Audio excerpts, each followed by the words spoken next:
Good morning, Magic. I'm Gavin Verhey from Wizards of the Coast.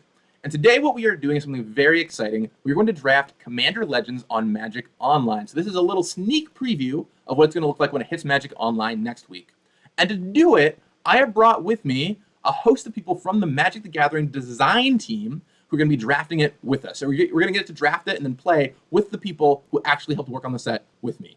Totally exciting. It's going to be rad. Let's join this draft queue. Let's see how this thing works out. Here we go. 8 players in the queue. Everyone's been waiting on us because we had some technical issues. And all right, here we go. So first pack is up.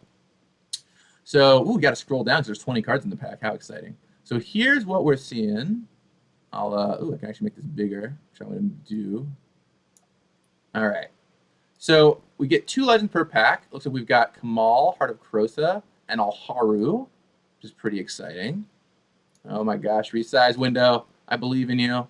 We're probably gonna get pretty close. There we go. Okay. Kamal is pretty awesome. It's a pretty good pick right here.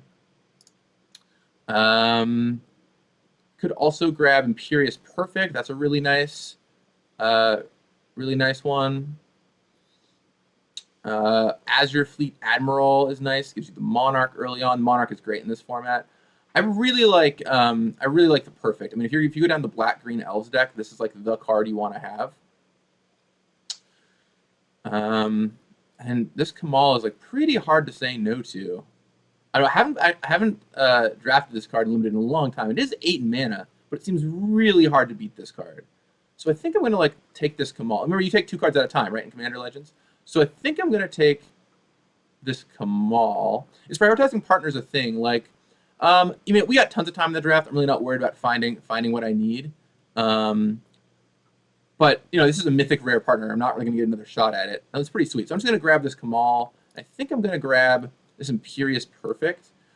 Even if you don't go down the elf path, just like tap and make an elf token is really, really strong. And I do like the black green elves deck. I think the black green elves deck is pretty good, especially if you go into it early and can get past all the cards for it.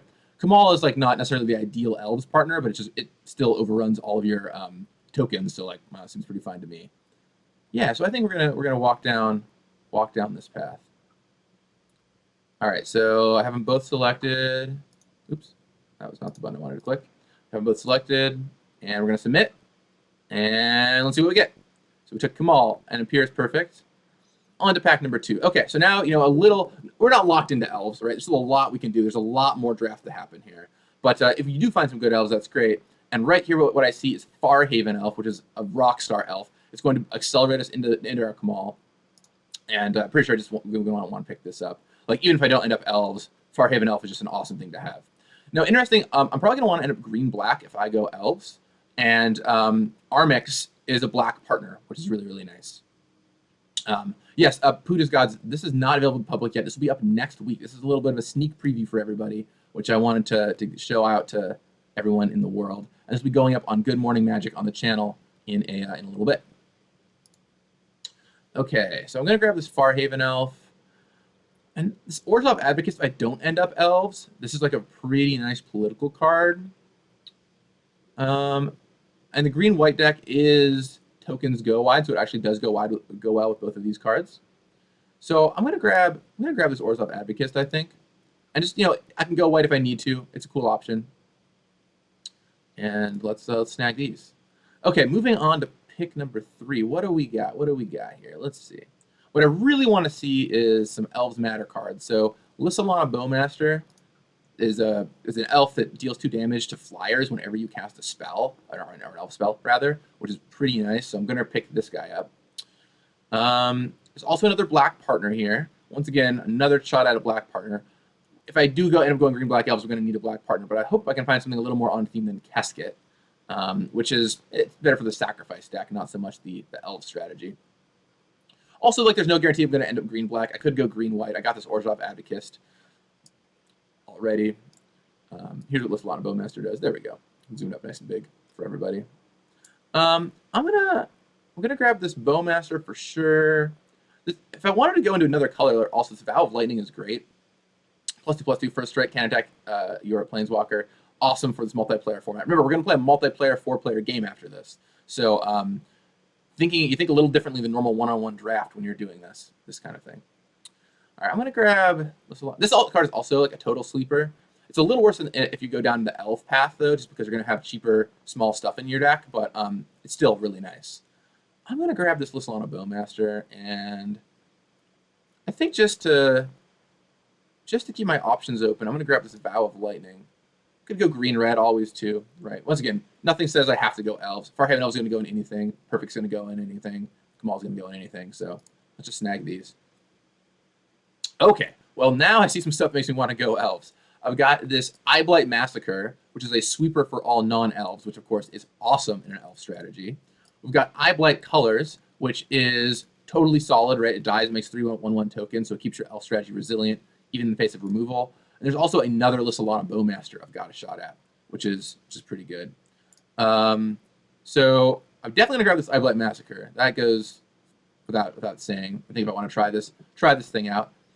And you know, if elves doesn't work, it doesn't work. But I have no problem just committing and moving in on it. Also in this format, I just like to believe it's all gonna come to you. I just like, you know, it's like you got plenty of time. We got 3 packs, 20 card packs. You'll find what you're looking for. It'll be good. Okay, so I'm gonna grab this Eyeblight Massacre. And I think I'm just going to grab this other Lysolana Bowmaster. Shooting down the flyers and having a 3-drop is pretty nice. I've seen some pirate stuff go by with the course there. This Kumbiyaj Witches is pretty nice, but yeah, let's grab these. Walk down the elf strategy here. Okay. All right, well, a couple things show up here. First of all, if I did want to go down the red path, there's this Furnace Celebration, which is awesome in the Sacrifice deck. But you really want to be red-black for that, and I'm heavier green right now, so I'm going to stick with my guns on this one, I think. Phyrexian Rager, while not an elf, is a great thing that cantrips. That's really nice. Yeah, Spark Harvest is totally good in this kind of deck, too. You'll have tokens lying around. But what I really want to bring up is this Thorn of the Black Rose. Introducing the Monarch into the game is awesome, and just getting yourself to start, you know, cantripping every turn. With elves, you're going to have a wide board, so they'll often need flyers to deal with you, too, which is pretty great. I think I'm going to go for this Rager and this Black Rose. Pick up some stuff for black. Notably, not a lot of green cards in this pack. It's possible green is drying up, so I want to keep that in mind. If I grab these black cards too, I can always pivot into a black-red if I really need to. But let's grab these two and see what happens here. All right, what do we got? Well, notably, here is a really great black-red commander, right? Jury of the Review. If I did want to go down the black-red sacrifice deck, which seems pretty open given that Furnace Celebration was available in the last pack, I could grab this for later. There's also this wonky card, Plague Reaver, which is truly a wild magic card. At the beginning of your end step, you have to sacrifice every other creature you control, and then but you can discard 2 cards to give it to someone else and kind of make it pass around the table, destroying everyone's resources. Mutually assured destruction for everybody. So you know, that's always an option.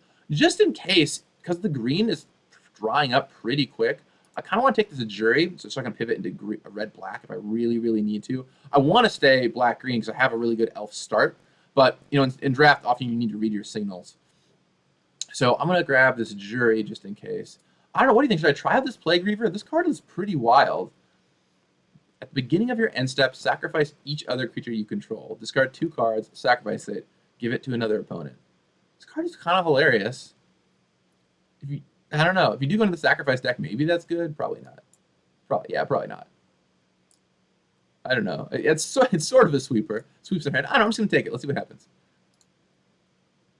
Okay. Wow. Green is totally drawing up, and white, it looks to be pretty open. The +1/+1 counter deck is nice if you can get it. There's this green-white counters deck. That's a great card for it. I'm going to grab this Rager, though. If I go into black, or if I end up sticking black, just 3-mana 2/2 that draws you a card is great. In Commander, you always want to be just cantripping through your deck, drawing cards, keeping your hand size up. Plus, we're going to need the cards if we're going to like bounce around this Plague Reaver, right? So I'm going to grab this. Wow, white is super open here. I don't know that I really want any of these besides the Intangible Virtue if I go tokens, though. This card's actually like surprisingly good in this format because with Monarch around, it helps you get back the Monarch, which is really, really huge. This card's also pretty solid, the Rummaging Goblin. I'm gonna... Yeah, this is probably like not gonna be that great for me. I'm gonna grab this Phyrexian Rager. No, I want the Rager. I'm gonna grab... What do you think? Goblin Trailblazer or Rummaging Goblin? Could see going either way. let's go with the Trailblazer. Having a cheap guy down if you go into black-red and you need to need to start getting the monarchy back is great. Okay, so looking at what we have so far, we start off in green. It dried up really fast. So in pack 2, I'll get some green past me, right? Because that's how it often works in draft. If you get a color cut for one direction, you'll see it coming back in the other direction. But I'd rather pick a color that will maybe cooperate a little bit better in pack 3. All right, what do we got? What do we got here? Another card for the counters deck. It's possible counters is just wide open. Can I put counters to my own creatures with this? I can. Maybe I'll just pivot, right? Just grab both these, go into green-white counters. It seems totally wide open. This is a really late Inspiring Roar. We did pass, unfortunately, the green version of this in the last pack, but I don't know that I'm going to play any of these other cards. Maybe I'd play Galestrike if I was blue, but I'm any green cards. I don't know if I'm going to play any of these other cards, but I feel like I could take them. And then if I pivot into this strategy, great. And if I don't, it's just a speculative pick. So let's go with those. Okay, what we got here. Spark Harvest came back, which is awesome if I go Sacrifice, awesome if I stay Elves or anything. And then Gift of Paradise is just a nice ramp card. I'm going to grab both of these, pick them up. And then we'll round out our pack here. Let's see what we got. Yeah, it'd be a shame if I have to abandon green. But got Jury, I can go into black-red. Or if I could go green-white or black-white tokens. I unfortunately passed that black-white token commander earlier, which is a shame, but this card is still totally fine, even if you're not elves though, right? 4 mana -2/2 cleans their board, which is just totally solid. Or cleans their small stuff off. 2 cards remaining. Come on, pass me the goods. Pass me the goods. What I really want to see in my second pack is something that helps me define my direction, like a really strong legend would be nice. Okay, well, we end up with Volcanic Dragon, which is totally fine, and probably not going to play the Scrap Diver Servant, but the Dragon, if I do go red. 6 mana, 4/4 flying haste, totally solid here. All right, then we're going to move here into pack number 2. All right, here's what we got. Let's see what we have. So here is an Elf Commander, so that is really worth noting. It's a very good Elf Commander. It's one of the ones you really want. Comes down early and then draws you cards as your Elves guy, which is nice.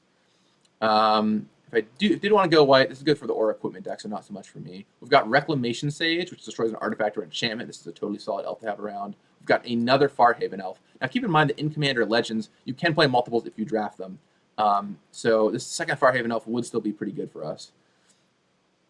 There's also this card, which I do, which is really strong if you can get it to work. Right, if you can cast this for 3 spells in a single turn, which it's 1 spell, but the Cascade spell is another spell, so you just have to cast 1 other spell to deal 3 damage to all your opponent's stuff. This card is pretty powerful if you get it to roll. It's one of the more powerful cards in the pack, honestly. So what I'm tempted to do here is either take this Farhaven Elf and this Miara and just say, you know what, we're going to grab our green coming from the other direction. We're going to try going green-black elves and hope that it works. This also gives me a green-black partner pair, right? So I can submit myself in green and black. Or I take absolutely, you know what, I'm just going to abandon green. Time for something else. I'm going to grab this Volcanic Torrent and go into black-red and then hope to pick stuff up in pack 3. What do y'all think? Do you like going green-black here or sticking red-black? My personal favorite draft archetype, Bento Beats in the chat asked what my favorite draft archetype in this format is. I like the green-blue, big mana Cascade deck. It's just so much fun, right? You're ramp early, you play Emoti or something, so all your stuff that costs 6 or more has Cascade. Oh, it's awesome. And you just double Cascade off everything. All right, well, we're pretty far on this green-black path. I'm going to pass this Volcanic Torrent. I might get blown up by it later. This card is so good, right? Dealing 3 damage to all your opponent's stuff if you cast a single other spell is bananas. But let's stick with green-black. We've got Miara. I'm going to grab this Farhaven Elf. And hopefully this pack breaks well for us, and we get to some good elf stuff. So we cut green pretty hard in the first pack, so I'm really hoping it comes together here. So we're gonna grab these 2, and right now we're on Miara and Kamal as our 2 commanders. Let's see what pack number 2 brings to us. Okay, well, another good red sweeper, but now it looks like we might be kind of off that path. We've got Ancient Animist, so your stuff can fight. That's solid. We've got Fleshbag Marauder, which, of course, certainly not an elf. That would be the weirdest elf I've ever seen. But you will have a lot of extra stuff lying around, tokens and so on. Makes 3 other players sacrifice a creature, so that could be pretty good. Blade Brand is okay. Noxious Dragon is okay to ramp into, but I'm kind of tempted to take these two. And just have like a fine removal spell, although it's not very good with our commanders or our elves necessarily. And this Fleshbag Marauder. You can also see grabbing this Blade Brand, just because you're gonna have a bunch of cheap little elves that will like trade off with stuff. But I definitely want the Fleshbag Marauder. That I know for sure. Let's grab these two maybe. Get the dragon in our deck too. Let's see, what do we have that wants to fight? Yeah, we just don't have a lot that's really good at fighting, right? I'm looking at my cheap, small, derpy creatures. So I think I'm just gonna take this dragon. I can also take the Sentinel Spider, 5 mana, 4/4. I'd rather have the flyer. The game's gonna go long. You're playing Commander, remember? So I guess this Bitter Revelation is also not horrible either, right? Just some card advantage in your black-green deck could be nice. 4 mana, draw 2. Yeah,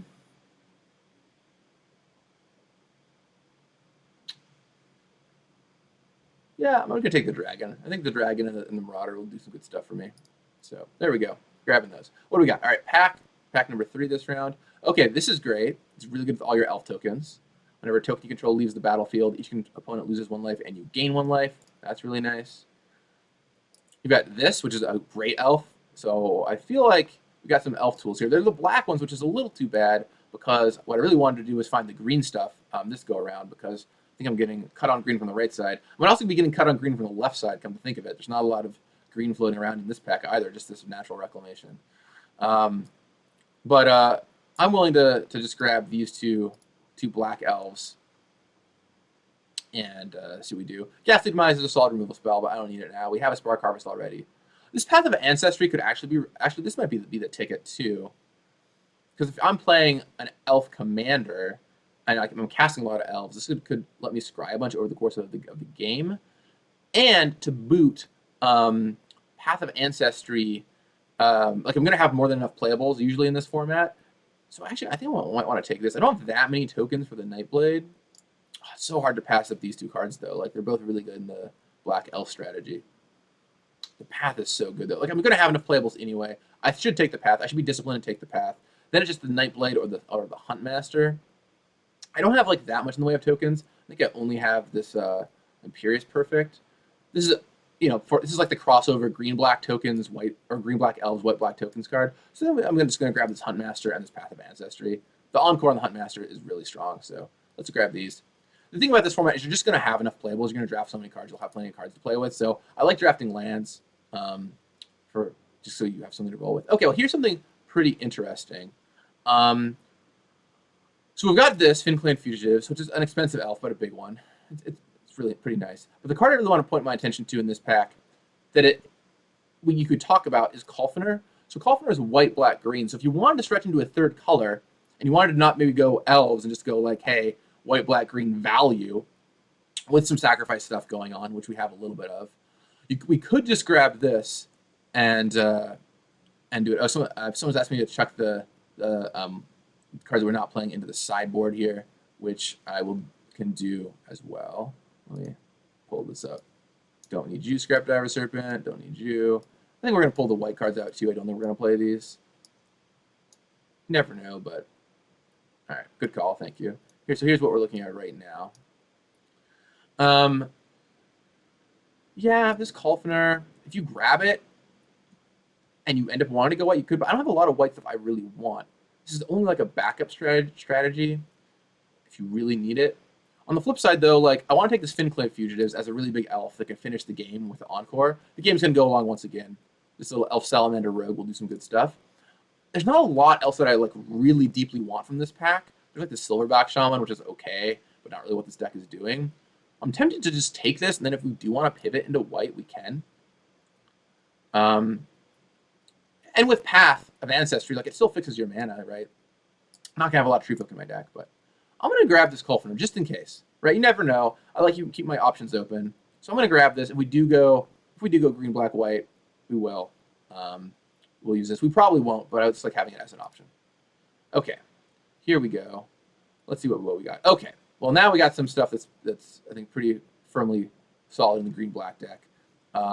We've got this Wild Heart Invoker, which is a nice 4-mana 4/3 elf, even though it looks like a dinosaur, it's an elf, and can make your stuff big late. We've got Murder. Murder is always just awesome, right? It's a removal spell. In this format, especially, like in normal Commander, pinpoint removal isn't played quite as much because you have more board sweepers, but here you're going to have fewer board sweepers, so that pinpoint removal is pretty important stuff. So I'm going to grab this Murder for sure. And if I did want to go down the green-black-white path, I could grab this Kangi's Lieutenant. But this Entourage of Trust is also reasonable, but I think I just want to grab this Wild Heart Invoker. It's a nice elf that fits on curve. Late in the game, it's going to make your stuff huge. You can also target other players' stuff with that 8 ability too, which is kind of nice. So yeah, I'm going to grab this, and let's roll with it. Let's see what we got. All right. Well, this is too bad. Our stuff's starting to dry up a little bit here. And there's not even a lot for the white strategy if I did want to move into that path. So I'm going to grab this Terramorphic Expanse. It's just mana fixing, right? It's sort of like a green-black tap land. And yeah, totally fine just having the little bit extra mana fixing here. And then in green or black, like, neither of these are that stellar. I don't know that I'll play either of them, really. I already have one Gift of Paradise. I don't think I'm going to play a second one, even though it can turbo me up to Kamal. So I'd rather than get the second Gift of Paradise, I might just grab this Corpse Churn.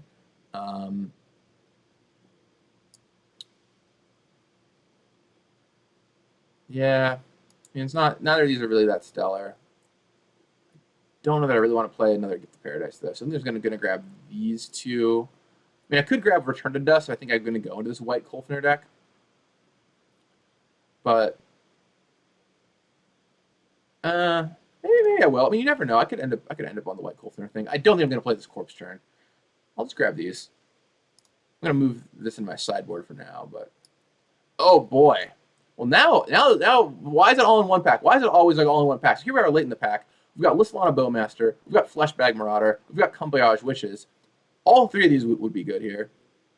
Now, we're already pretty gummed up at 3. We've got a number of 3-mana cost creatures we want to cast with Lissalana Bowmaster and Fleshbag Marauder. I definitely want to take this Fleshbag Marauder, though. Just the sacrifice is really good in this format. And then it's just a question of the Witches or the Bowmaster.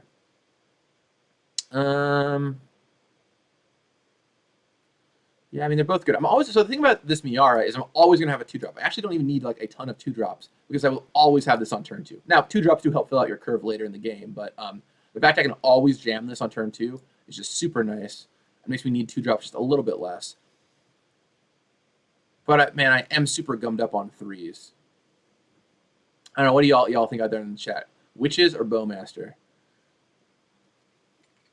It's a tough choice. I have 2 Bowmasters already. I'm going to grab this Witches. I don't know. It's pretty nice. All right, here we go. Fleshbag Marauder and the Witches. All right, what do we got here? Not a lot. Wow, Torrent came all the way back around. I'm just going to take this out of the draft because my Elf deck does not want to play against this. This card is just brutal. Like 2 damage to all your stuff. I do not want that around. I'm shocked that came back. And then I might grab this Cloak. I don't think I'm going to play the Cloak. This isn't really the deck for it. Cloak is for like the red-white equipment deck. Decks with more big creatures, but I mean, maybe. You never know. I'm going to grab this Cloak right here. Doop. All right, moving here. Oh, Eyeblight Assassin. That's a fine elf. Scratching Bandar is another 2-drop. I would be shocked if I played this for a lid, so I'm just going to grab this Bandar. I'm probably not going to play it, but I put these up. And then, all right, well, I'm not going to play this Vargas Wrath, but I'll take the Blade Brand. That might very well make my deck. All right, we're going to go into pack 3 here. My deck's shaping up okay. You know, I've got, but we really need just some bigger things to do. Okay, well, now we got some options. A lot of good stuff here. We've got another Eyeblight Massacre. We've got a Findhorn Elves, which is, of course, I mean, what an awesome card to have around. 1-mana accelerator, and it's an elf. We've got Maelstrom Colossus as well, so if I feel like I'm missing some big things, this is like a really nice card to get, although most of the time I'm going to cascade into like a 3-drop here, so it's not as awesome as it might be otherwise. I think I want to draft this Findhorn Elf. And I might just grab this disc. It's so hard to say no to a board sweeper. Even if I am the go-wide elf deck, I mean, it's Nevinyrral's disc. If you ever fall behind, just having this as a threat to everyone else is super huge. I could grab the Altasaur. I could grab the Maelstrom Colossus. Both these are great late-game ramp cards. I could even grab the Sisay's Ring, just as a 4-mana, accelerate you by 2, get you closer to Kamal, which is really nice. But this just feels like such the ticket to me. Get to use Fyndhorn Elves, get to use Nevinyrral's Disc. It is hard to pass up this ring when you've got Kamahl as your commander, but this is a really unusual commander deck in that I actually don't mind having a lot of just small derpy stuff because Kamahl will make them all huge, right? This is my thing. Whoa, how did Sisay's ring end up in here? I do not know what happened there. Well, I'm just gonna submit, and I think it'll just grab. I grabbed the. I moved the Sisay's ring into my pool, and now I've accidentally taken the Sisay's ring. Well, that's on me. That's my fault. Not only get one of these two. No, I don't want to pass Fyndhorn Elves, but I guess I feel like I do need to take the Nevinyrral's Disc. So sorry, Fyndhorn Elves. Oh, my audio has a weird staticky sound. Are we back to static again? I thought we fixed this at the beginning of the stream. I'll take this Nevinyrral's Disc.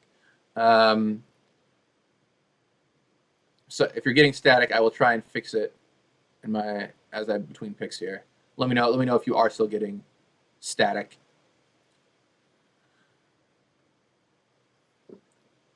Let's see.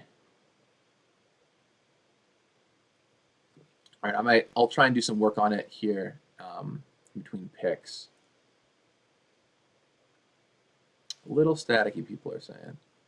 That's good to know.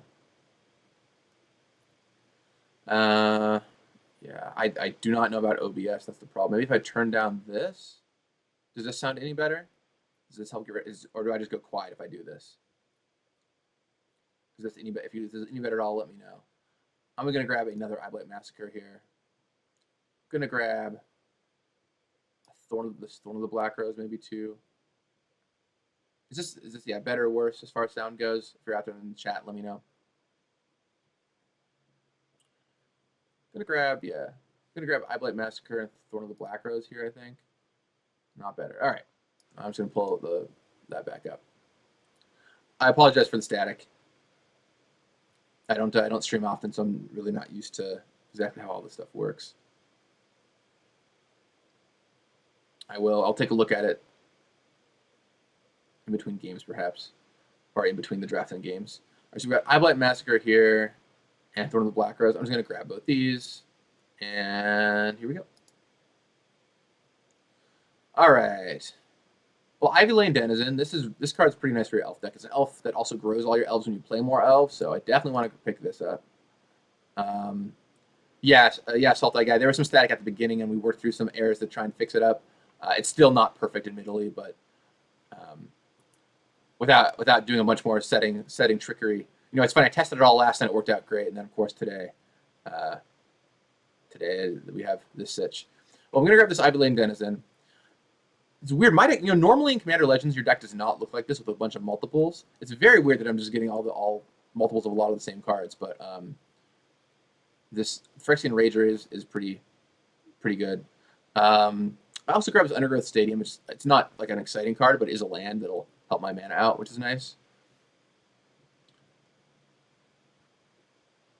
I think I'm going to have more than enough playables. I'm gummed up on 3-drops. I'm kind of tempted to just take the land. It makes my mana just a little bit better. And yeah, let's roll with both these.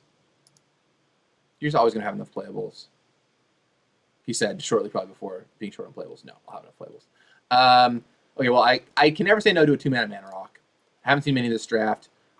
We are trying to turbo up into Kamahl. This is really great. And then Wild Heart Invoker, just another copy of this great 4-drop elf. I think these are the two pretty clear picks for me here. Slurk, if I wanted to play Slurk instead of Kamahl, I could, but I'm pretty sure I want to play Kamahl. So I'm going to grab Thought Vessel, going to grab Wild Heart Invoker, and move on with my life. All right, what do we got here? Well, man, red was the place to be. If I had moved into red early, I could have gotten the Soulfire Eruption, which is quite the house of a card, giving you a bunch of extra cards and dealing a bunch of damage in the process. But alas. I'm going to just grab another copy of Murder. I'm going to grab, I think I'm just going to grab the Entourage of Trest as a little elf. Little elf guy, gives me the Monarch. Blocks a little bit. It's not the stellar card, it's not the best Monarch card, but it's a fine Monarch card. And I'll grab this. Bitter Revelation would be the other choice, but I think I just want to grab Entourage of Trest, which will net me a card anyway from the Monarch, right, over Bitter Revelation. So this gives me, for extra mana, I get a 4/4, even though it's one fewer card. Yeah, I'm going to grab the Entourage and the Murder. All right. Oh, this is interesting. Well, now here's a card maybe I could take and play. Whenever a token you control leaves the battlefield, it gets a counter. And when he leaves the battlefield, you make 1/1 elves equal to its power. He's a little pricey, but I'm going to be accelerating anyway. This could be a fine choice. Got another Eyeblade Assassin, although I'm pretty set on 3 drops. I'm going to grab this Moss Diamond just to help, once again, ramp me up. I know I could play Miara on turn 2 always, but I'd honestly rather play the ramp card if I can. So I'm going to grab this Moss Diamond here. I might just grab this. Right, when it dies, I make 3 1/1 green elves. It seems pretty good. It can grow bigger with tokens die. Yeah, I'm going to grab this Moss Diamond and this Nadir. Perfect. I don't mind going wide with tokens because of Kamal. I can't believe I took the Sisay's Ring on accident over that Finhorn Elves. That was big. That was silly, Gavin. Okay, so I'm going to start building my deck here in between picks. Or not. This pack is that. Well, there's only 2 cards in this pack that I'm going to play, which are the Eyeblade Assassin and the Life Crafter's Gift. I don't know that I'll play both of these, but it's the only cards that I think I have a chance of making my deck, so I'm just going to grab them. Yeah, green was definitely overdrafted this draft. All right. Ambush Viper is okay as a flash removal spell. This is actually a card I don't mind having. Right. There's going to be artifacts and enchantments that are going to be running around causing trouble. Cascade isn't as great in my deck because I do have... Yeah, I guess I'm mostly 3s. Maybe it's okay in my deck, actually. So I'm going to grab this Natural Reclamation. Maybe the Spark Harvest. It's either the second Spark Harvest or my first Ambush Viper. I guess I don't mind the Spark Harvest. 5 mana kill off a creature isn't the worst if I have mana late in the game. Let's grab both these. Well, I don't even want to play the Disruptor Spire. I don't even want to play the Trailblazer. So I'm just going to grab both of these. And I'm probably not going to play Falthus or the third Spark Harvest. But I'll grab them just in case. And then last pick. All right, 2 red cards. Yeah, red was the place to be this draft. Oh, well. All right, so we finished the draft, and now we're going to go into deck building. All right, I'm just going to briefly check and see how everyone else is doing.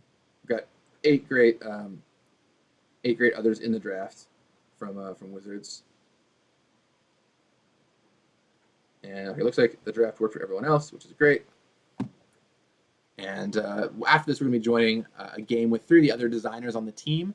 We're going to be joining a game with Noah Millrod, who designed Hands, which is pretty awesome. We're going to be joining a game with Robert Schuster, and we're going to be joining a game with Jules Robins as the other 3 players. Jules being the other half of the lead design for this set. Just going to start moving some of this stuff into the sideboard.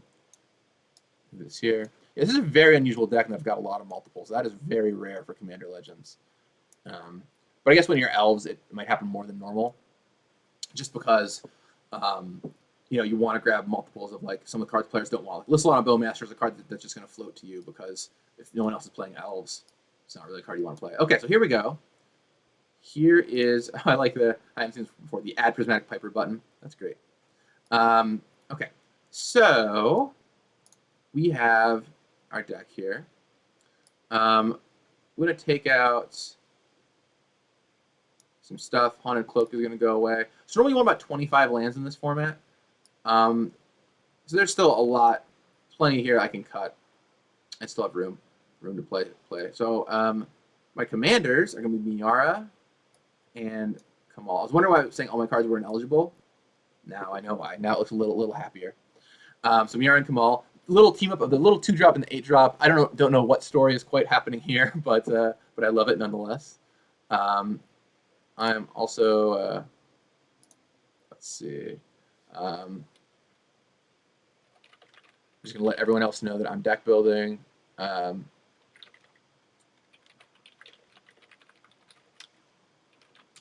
right. So what do we got? What do we want to cut from this deck? So I think this Gift of Paradise is going to go away. I've got 2 Farhaven Elves already. I'm so jammed up on 3s. I'm going to cut Falthus. I'm going to cut this Gift of Paradise. Even with Kamal to ramp into, I think I'm just too jammed up on 3s to play this. So let's see. We need to make 2 more cuts probably. Play 25 lands in our deck, right? Because we're sitting at, if you discount these lands, right? We're sitting at, because if you take these out, this will be how many lands you want to add. We're sitting at 37 playables. Usually want about 25 lands. Especially, like I am elves, so my curve is lower, but I also need to get to Kamal, which means playing a land every turn. So I need to cut 2 more cards from this deck. I could see cutting this Noxious Dragon. but I am a little short on like big mana stuff to do. Well, this Lifecrafter's Gift is going to go. Putting a counter on all my creatures is not really what I'm looking to do. I'm not stoked about Eyeblight Assassin. My deck, unfortunately, I think did not turn out very good. I did not get the elf rewards that I needed.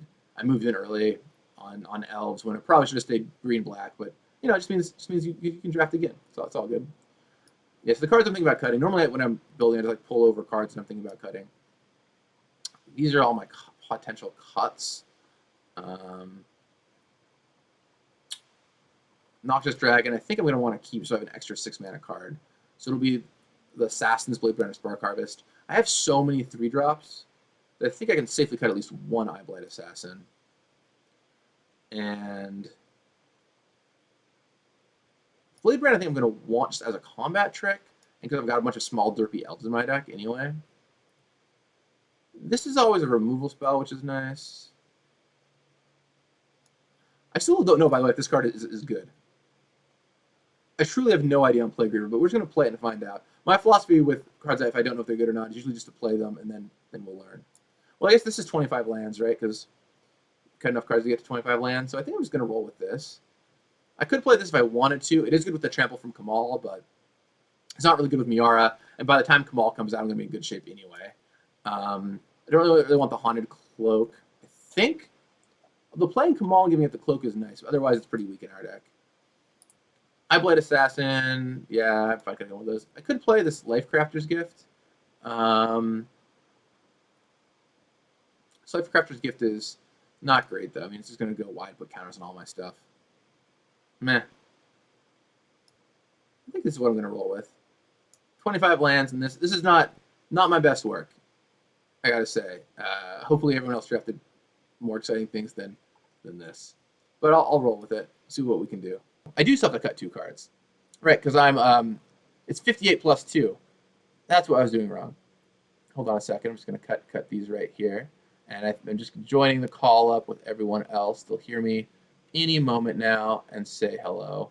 And then we can play with this messy mess of a draft deck. I'm going to cut these 2 cards. Really fast, we've got 3 awesome people on the call here playing with us today. Do you want to go ahead and introduce yourselves? How about Robert? Do you want to go first? Yeah, hi, my name is Robert Schuster, and I work at Wizards of the Coast, and I was a designer on Commander Legends, and I was previously the lead designer of Magic Online, so it's great to play Magic Online for y'all today and get to show off this sweet set. Awesome. And Robert, who's your commander? What are we doing here? My commander is Rayov Master Smith, which does the red-white, attach things to your folks sort of strategy, and I'm a huge fan of that. So it's great to see him twice in Pack 3. Multiple chances at him. 2 mana, 2/2. Yeah, it's good with all your equipment and auras. So a lot of equipment and auras probably coming out of Robert's deck. Jules, introduce yourself and tell us who you're playing as your commander.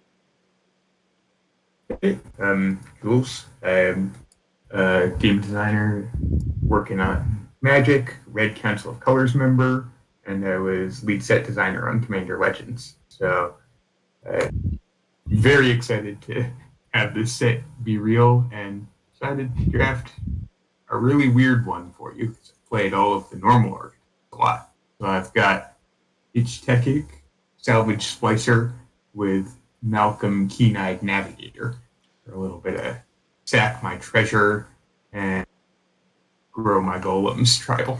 That's really cool. So you play Iktek, you make a golem. Whenever artifact dies, you put a counter on all of them, and then Malcolm gives you treasure. So that's a pretty good combo. So yeah, the way this basically worked is I was the lead vision designer, and then I handed it off to Jules. And the Gavin Jules combo is like a classic Wizards combo at this point.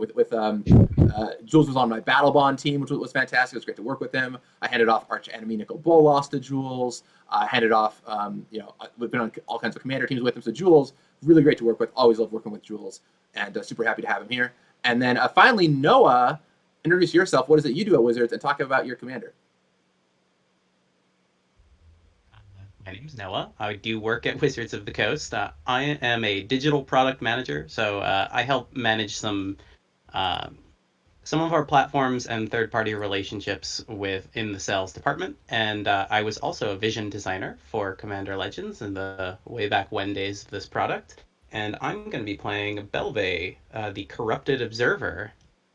So you were the one taking all my elf cards. All right. Well, that's It was me. We're gonna have double elves at this table. Should be very interesting. Noah, really great to work with. I was super happy to bring him in for the team, and he designed a lot of really cool cards in the set, including Hans Eriksson, which is maybe my favorite legend in the whole set. So really, really amazing work on that one.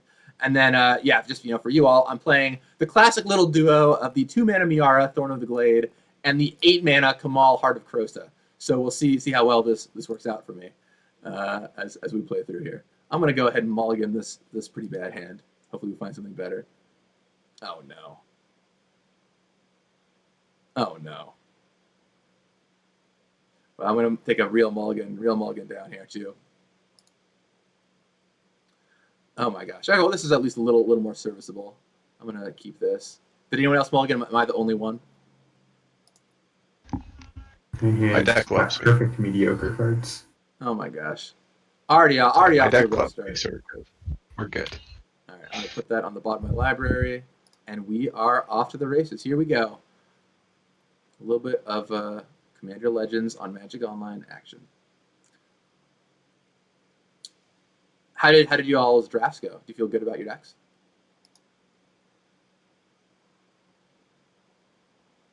Yeah, I'm very happy with mine. I was the benefit of red being extremely open, so I can't really complain.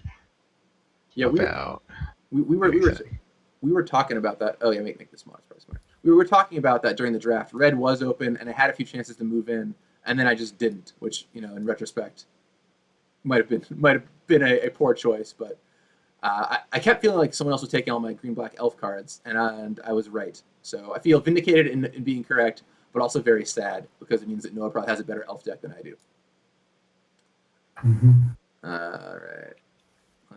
I ran through the same choice, like the Jund Mana Burn Commander came around, and I thought maybe this is the time to pivot, but it was tough. I was still between white-black tokens at that point. Yeah, I saw the Yearlock come around, and I could have that would have been the time, right? I could have moved on in to green, black, red, but I was like, well, it was a little late, and oh well, say la vie. Every time I draft this format, I feel like I just want to go and draft it again, and that's a great example of okay, well, I got this green, black elves deck, it's fine, it's gonna be okay, but man, it would be totally awesome if I could have drafted that Yearlock deck, right? Because the Mana Burn Commander is fun. I don't know what I can do with Mana Burn, but we're on the table. This is my favorite comment in the set. Look at that adorable little pirate right there. Look, he's pilfering. Jules, now, so speaking of this guy, it's got the mechanic Encore. Jules, so when I handed the set off to you, Encore was not a mechanic in the set. Do you want to talk a little bit about how Encore came to be? Yeah, so there were a few different factors that led to Encore. The big one was we were noticing the set was really lacking for mana sinks. The decks that were good at drawing cards were able to go into the late game, but some of the other decks would just run out of stuff to do, and even if they had a strong board presence and weren't too far behind, it just wasn't a very satisfying way for the game to go for those players. So we started looking at what our mana sink should do, and started looking at, well, which of our color pairs could use some extra support, and kind of glommed more and more pieces on. We were like, well, really would be nice if it worked out at the graveyard for the blue-black graveyard theme. And it would be really cool if you got token, the white-black tokens theme. And then we've got these elf tribal and pirate tribal themes that sometimes have a hard time getting enough of the same creature type onto the board. And yeah, ended up here. That's great. I mean, yeah, I remember seeing it and thinking, oh, that's really cool solve to the challenge, right? Like, how are you going to make you let your commons do huge things late in the game? Well, it's a really good answer to that because let your one drop Impulsive Pilfer have a really huge splashy thing later in the game, which is pretty cool. All right, I'm going to try and cast my commander here. Bam. Miara. And I'll pass the turn. Feel like I'd rather have that Bell be over on over on Noah's side of the board, but alas. At least I've got the important thing, which is impulsive pilfer protection. So Robert will have to attack somebody else with that. He stays home. He's currently pilfering at my place, so it's a pandemic after all. good social distancing from the impulsive pilfer. That's not very impulsive at all, I gotta say. Not attacking with your impulsive pilfer. Yeah, well, sometimes the impulse makes you stay at home and eat some Doritos. Fair enough. I have impulses like that. Yeah, I think these days we all do to some degree.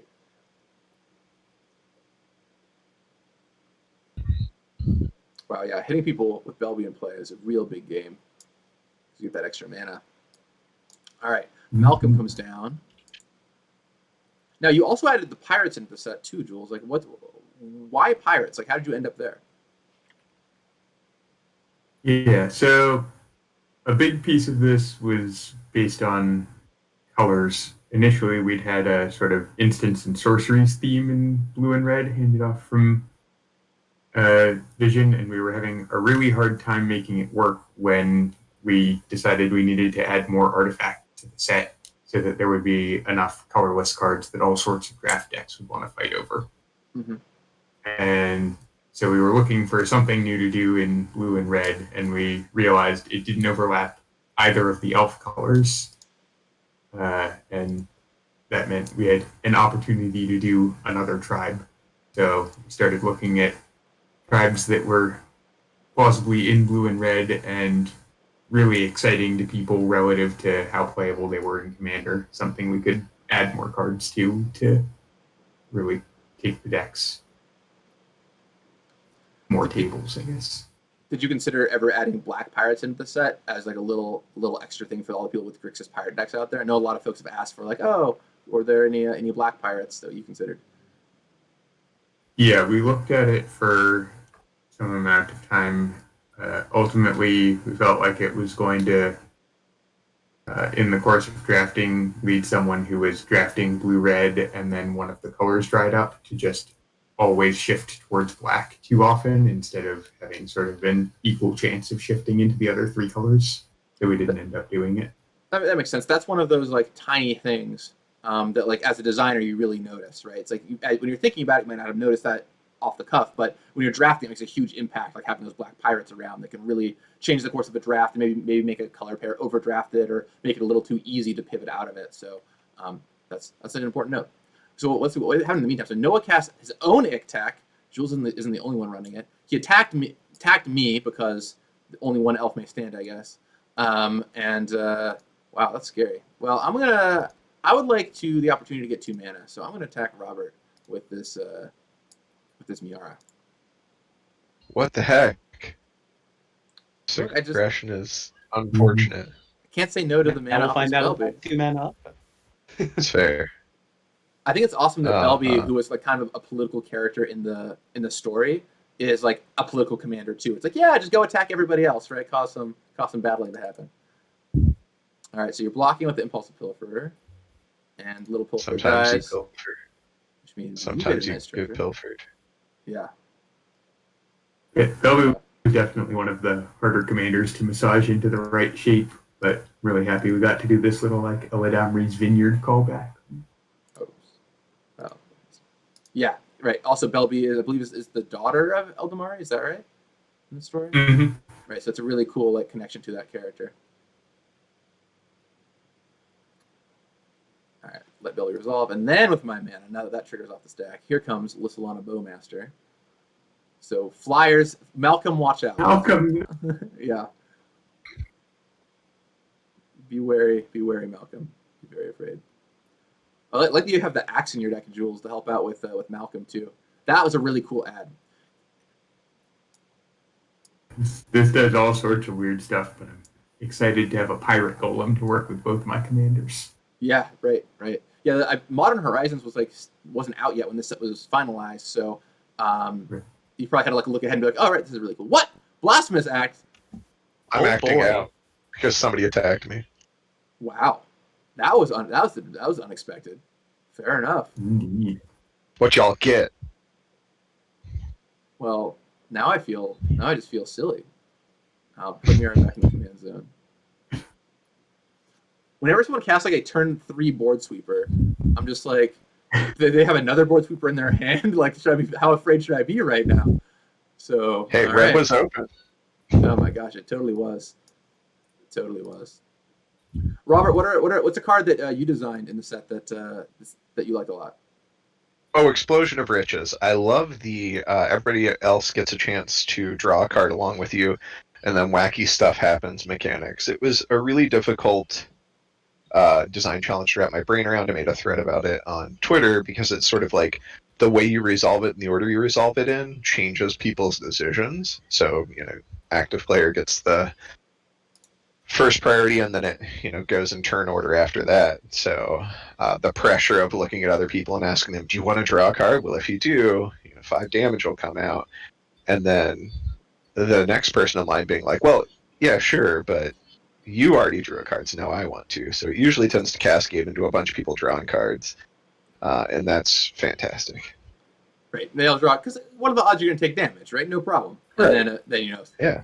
I think one of my favorite playtests with that card is the time where one player opted out of drawing the card off of Explosion of Riches, then got hit for like 15 points of damage. Yep. It's so good. And big thanks to Shiny Jules. Arcane Signet.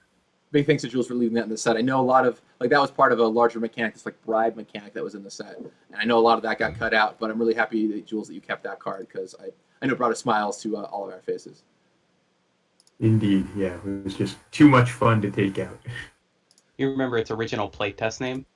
Yeah, juggling lava axes. I think I have a playtest card. I went into the office and I grabbed my stack of Commander Legends playtest cards so I can make a video about doing.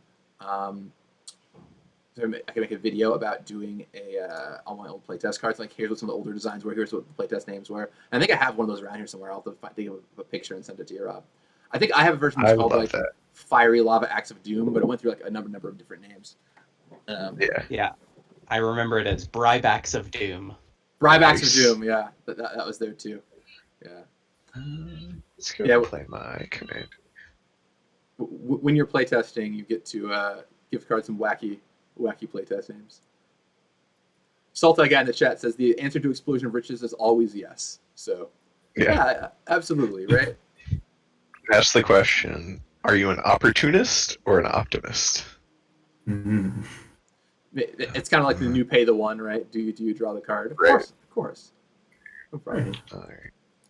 So Rayev comes down.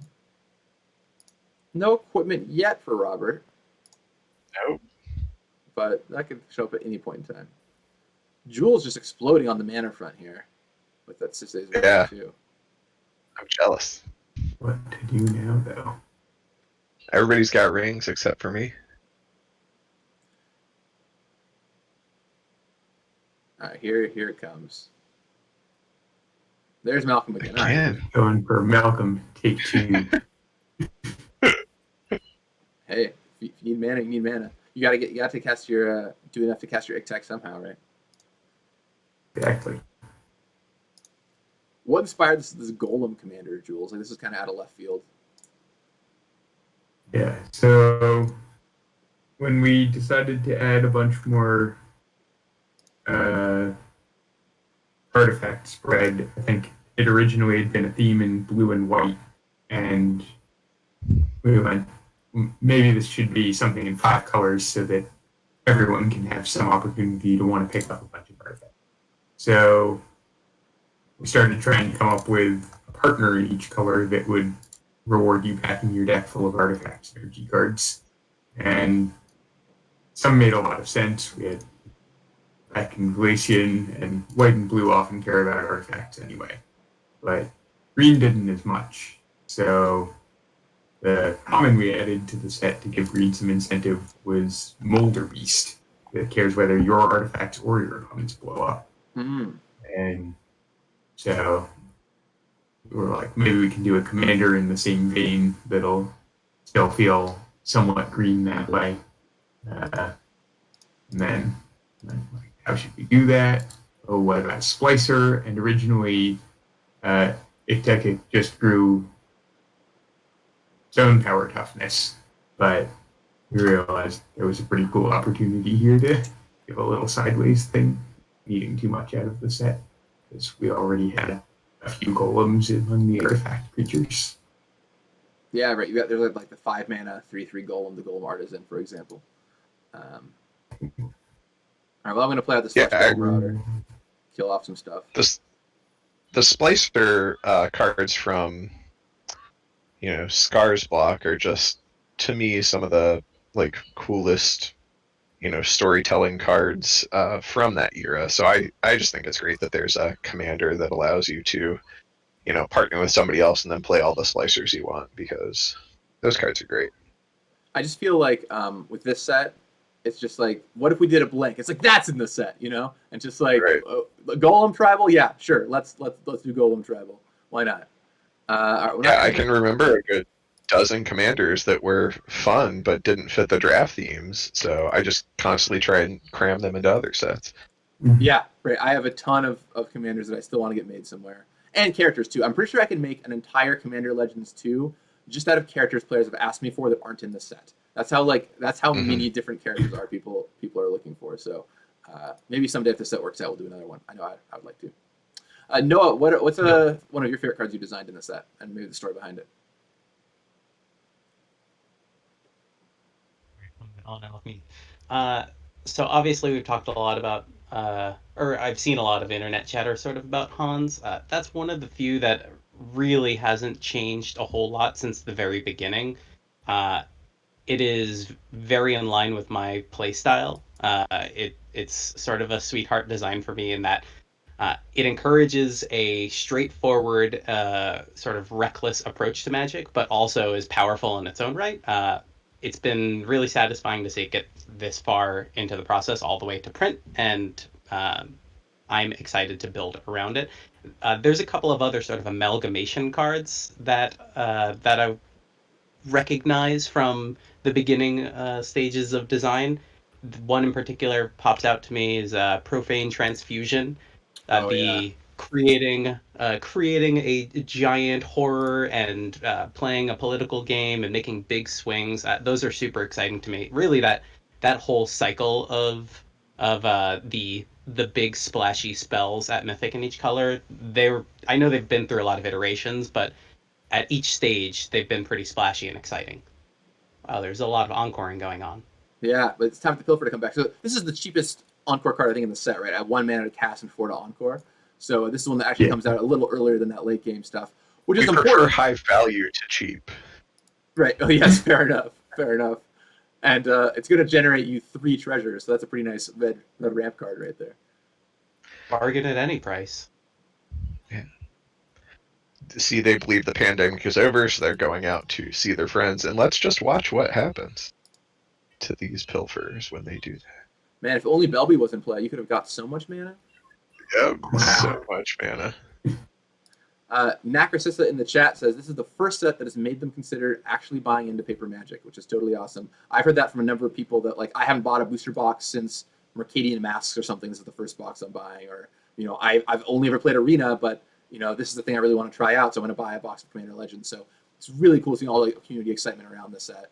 And I know, like, every time I see it played or I get the chance to draft it or play with it, I still have a blast even after all these years. There's so many combinations with all the partners and so many different decks you can draft that there's just tons and tons you can do.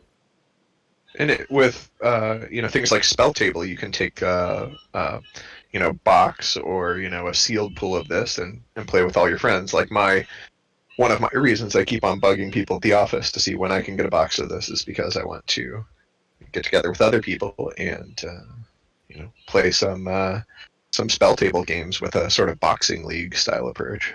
Yeah, the boxing league thing has garnered a lot of popularity recently. So this is the format where you open up a booster box and you build a commander deck out of just what's in the box. And then every week you get some new packs, either from the same set or if you want, you can do different sets. And then your deck evolves over time, which is this really, really cool thing of, like, you play with cards you might not normally play with, but it's a little more powerful than just a sealed deck. And, you have to pick which packs you want to add in for your deck, which is usually pretty fun if you're doing other sets. So I know like Sheldon and Menery and Brian David Marshall pioneered that. I've got a video on my channel all about it. You can go check out all about the Commander Boxing League. But I've been playing it and having a blast, and I definitely suggest it. Ooh, finally, I was wondering when the Monarch was going to show up. Yeah. I look at it go. declare myself the monarch. Fair Elf enough. Kingdom. I think other of us will want to soon be the Monarch as well. We'll see how it goes though. You got those little elfie blockers. I just want to know who wants to be friends. I do. Hmm. I'm more interested I in love being friends since we've got Malcolm out here, who I don't really have a lot that I can do about. I am Robert. I am very interested in being friends with that humble defector. Very interested. I really need to know if Jules will treasure our friendship. Oh, Ooh. I think I would. I'd have to. I mean, we just have so much in common. Right. We'll see. Pirates. When it comes to my turn, we'll see how fickle I'm feeling. Well, treasure being the operative term there, perhaps. Yep. Well, I'm not going to attack Robert because he's got humble defector. I mulligan this game, Robert. You know, like I need the extra cards. That's all I'm saying. It's really important to me. I'm not going to attack Robert with his exquisite Huntmaster. I'm not going to attack Noah. I think Jules wants to keep his commander because of Malcolm can go and grab that monarchy. So I think this Huntmaster is going to come after Jules. Sorry, but between vision design and set design, only one person can stick around. Oh no. Much blood was spilled. Yeah, much blood was spilled. Ironic if I kill you with an encore card because you added that into the set. All right. Sounds like a lot of pump coming my way. Yeah. Not quite yet. All right, and then I'll play this. So excited we got Kumbiage, which is finally back into a Magic set with this amazing 7-10 artwork. Magic Online players have been able to enjoy this piece for a while, but I wanted to get printed in paper, and to finally do it is just fantastic. That's the hard sell for humble defector over here, huh? Yeah. My pitch on Humble Defector is give the defector to me, or the witches will kill it. That's an interesting strategy. It's gonna work. Please send back. Yeah, no problem. I will happily trade Humble Defectors with you. As someone who is down to 2 cards in their hand, please cards. And I'm gonna play another card I designed that I really like and can't wait to put in Commander decks. Oh. Let me tap my mana correctly, which is the hardest thing to do in Commander. It's Frenzied Saddlebrute! Ooh, nice. Love this card too. There is nothing like getting your opponents to attack each other. I think Belby and Noah would probably agree with that. Mm-hmm. And confirm. Yeah, this is a card I remember seeing and just like loving immediately. What if everybody else had Urbrask, but didn't hurt you with it? Well, that would be great. Tell me more, Robert. All right. Open up. I also realized that I should have probably cast my commander last turn. Oh well, good beats.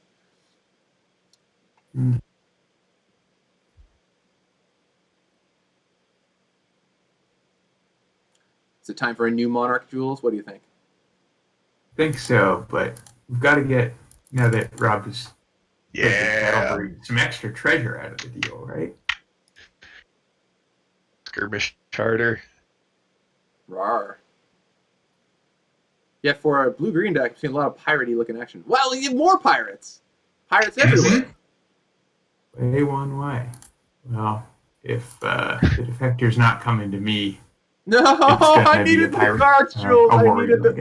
I needed the cards, not a 4/3 Salamander warrior. I needed the cards.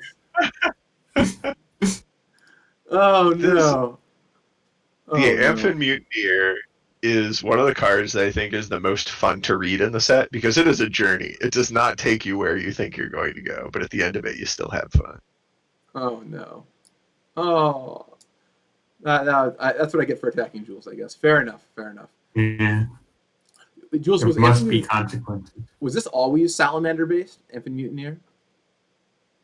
Or was this added in? Okay. Yeah, this card actually came out of trying to get another Salamander into the set for Gorm Ultra. That was what I was thinking, because did not start as a salamander during Vision. Yeah, I know that one of your goals was you tried. Wow, they're all coming at me. Oh no, this is going at the Monarch. Okay, Yeah. just one. Yeah. Okay, that's fine. I know one of your goals was that every commander in the set that like called out a specific thing would have at least one other thing calling it, one other card that it called out to. So that was kind of this one here, I suppose. But there were two pieces. Both wanted to feel like there was a card for you, and then somewhat overlapping with that, have something to do if you wanted to draft that commander. Right.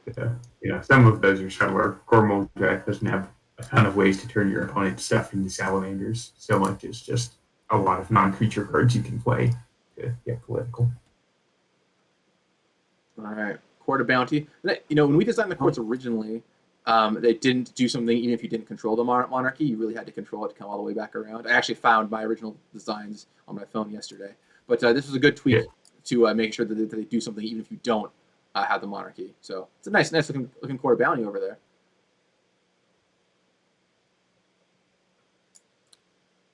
Oh my! All right, we get to Cascade. Perfect. Man, they're going to be hasty. This is good times. Oh no! Here we go. Oh no! Not That's big the Cascade creature, sound, please. by the way. Not big creature, please. Please, a big creature, one with like trample. Brass Herald. Mm. Pretty good. Now, hilariously, a funny thing about Brass Herald is this is an old style tribal card, so it gives all creatures of the chosen type +1/+1, including your opponents. So if no one names elves here, I don't know I'll entirely be sad. Yeah, elf team up. You're not going to be entirely sad then, Gavin.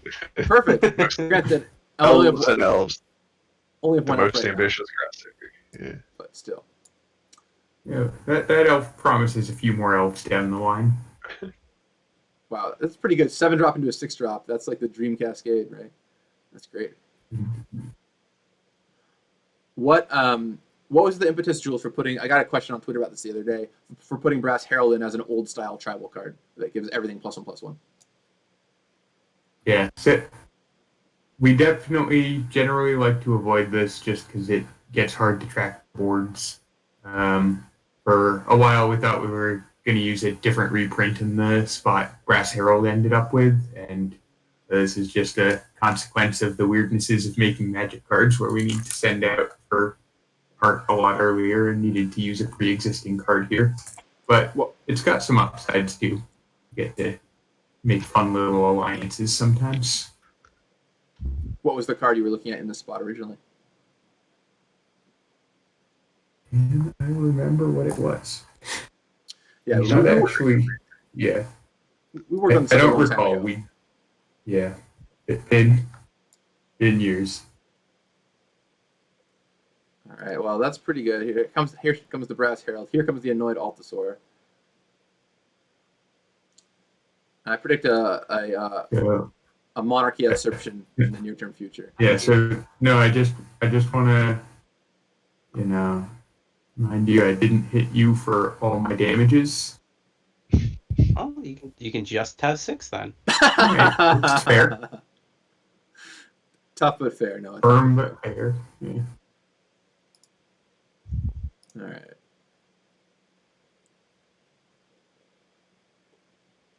Boom, and back comes the crown. Yeah, I feel like, the Monarch's going to show up in almost every game of Commander Legends, so I feel like so much of the gameplay is like trying to set it up so that the Monarch shows up at the right time for you. And this 5-drop that gives everything haste certainly changes the math on Monarch a little bit. All right. Yeah, I'm not sure how many copies I would play maximum of Frenzied Saddle Brute, but I'm playing all the ones I drafted. Well, let's see. Attacking Noah seems unwise, given his board position. But attacking Jules and getting revenge, on the other hand, getting more exciting by the moment. All right, I'm going to put out this land. And I'm really going to feel not having cast Miara last turn. But, well. going to cast this Finclave Fugitives. Another Salamander. Great little secret of getting Salamander in using Simic as your gateway into Salamander world, Jules. I thought that was very clever. Thanks. This was a hard solve. I stared at this for a while. Like, how can we make this card an elf and a salamander? Originally, when I saw the art, I'm like, oh, of course, they're writing salamanders. And then I had a moment where I was like, oh, God. Nope. They are the salamanders. Be the salamanders you want to see in the world. All right, well... We're inside us all along. Yeah. All right, well, these guys are going to go and attack Noah because it can't be blocked by any of his creatures. So that seems like a good reason. No. And probably want to leave some stuff back to try and protect my throne here. Jules has these silly little flyers, which are going to cause all kinds of trouble, though. Maybe I'll attack Jules with this, too. Maybe these on D. All right, hidden Jules here. Leave this on defense. Hit you with this. Yeah, it seems like a plan. Rawr. Who needs life anyway? None of it matters except for the last point. This Finclave Fugitive is such a funny card. It's like, what's going on in this card? It's a 6 mana 7/4. They can't be blocked by small creatures and has Encore, and it's an Elf Salamander Rogue. But yet, I just find it extremely charming and love it so much. It's in the school of scuttling Doom Engine cards, where like when you first look at it, you're like, it's not really anything, and you play it, and you're like, yeah, this card does ridiculous work. All right, well, I'll draw a card off the Monarch, which is really nice, and then probably get attacked. The way that I avoid taking lots of damage is by not becoming the Monarch. So, if anybody out there wants a tip as to how to not take ridiculous amounts of damage in Commander Legends. Whoa! Ooh. So every time I see this card, I think of my favorite Sega Saturn game, Burning Rangers, but sadly, it's just Burning Anger. Wow. And if anybody out there actually gets that reference, kudos to you. All right, please don't attack me. Wow. So Burning Anger, You make a really compelling art. Burning Anger, of course, more for the red-green deck, right? That's all about power matters, but certainly doing some fine work here in the in this white-red deck. Plus, it's an aura, so it works out well with the commander. Yep. Rattlesnake. We're just here so we don't get taken out by massive tramplers. Yeah, tap deal 5 is no joke. Mm-hmm.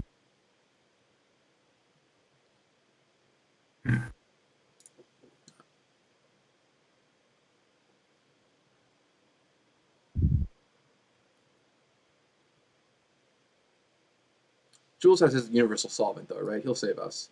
No problem. I don't know about that. Jules knows he's not in trouble here. Plenty of other people to attack. Rob's just fine. He doesn't need to lose life.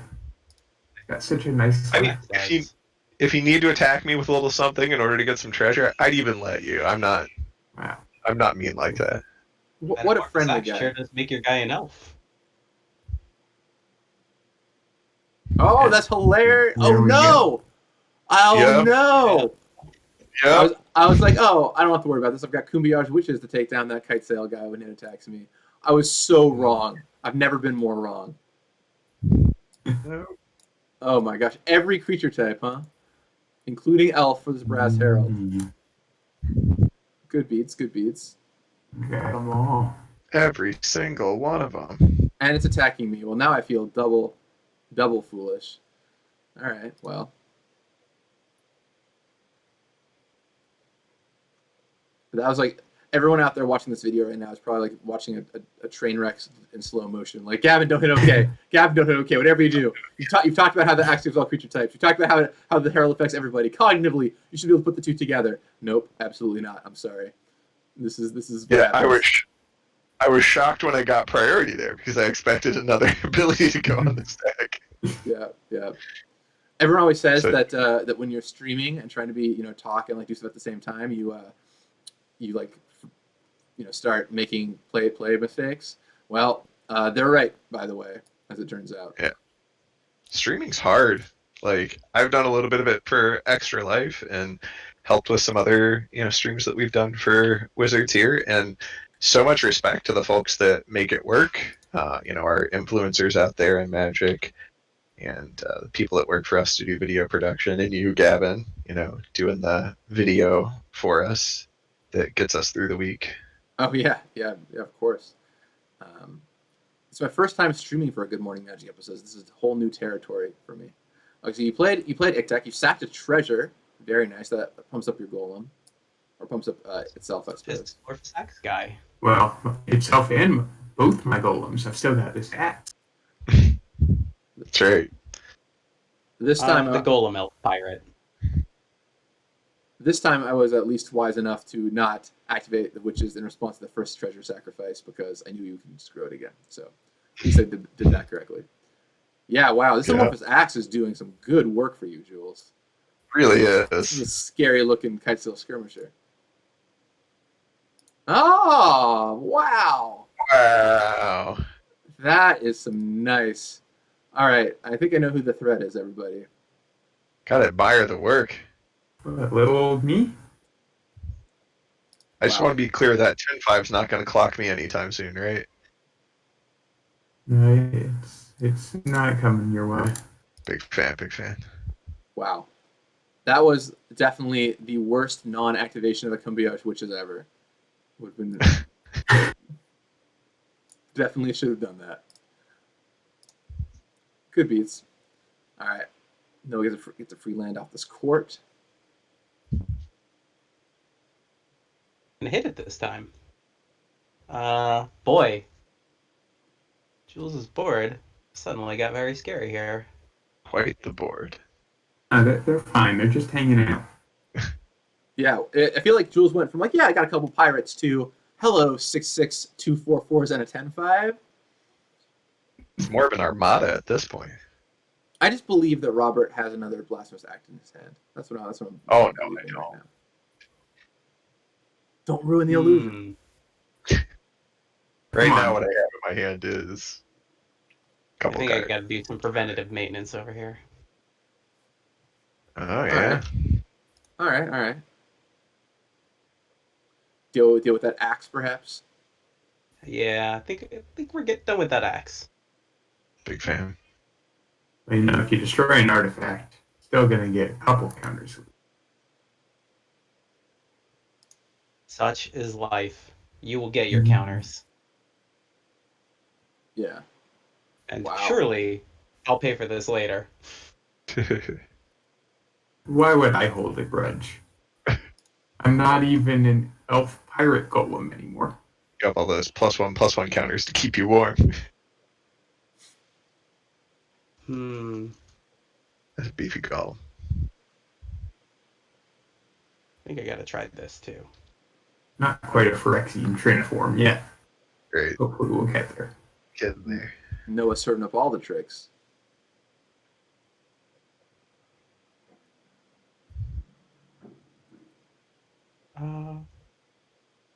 Think.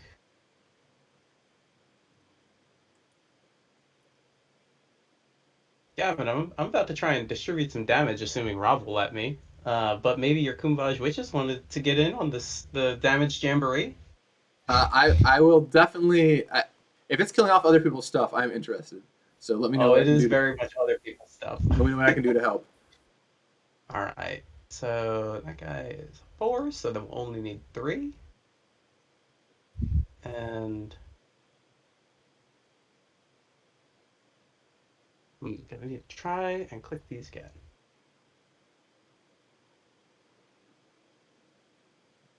So 1, and I get another 1 here. I'm so curious about what's about to happen. I don't know what it is, but I can't wait to find out.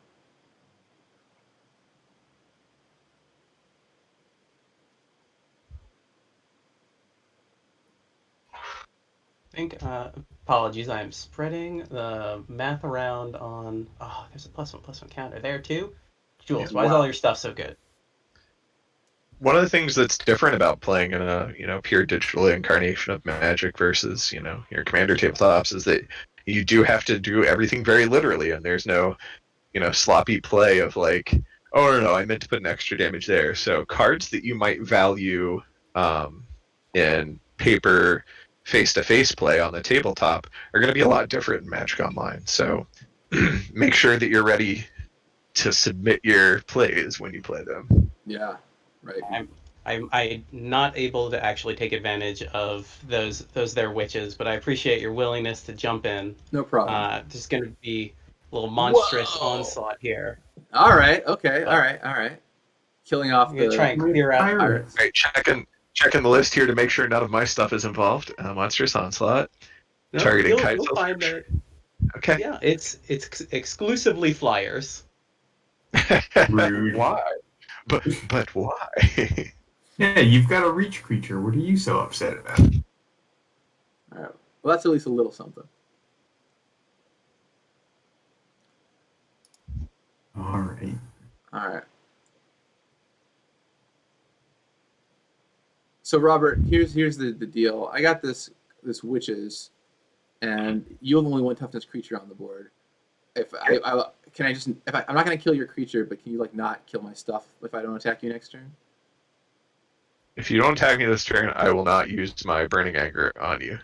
Great. Okay, love it. In that case, is there anything else? Is there anything I want to ping on the board?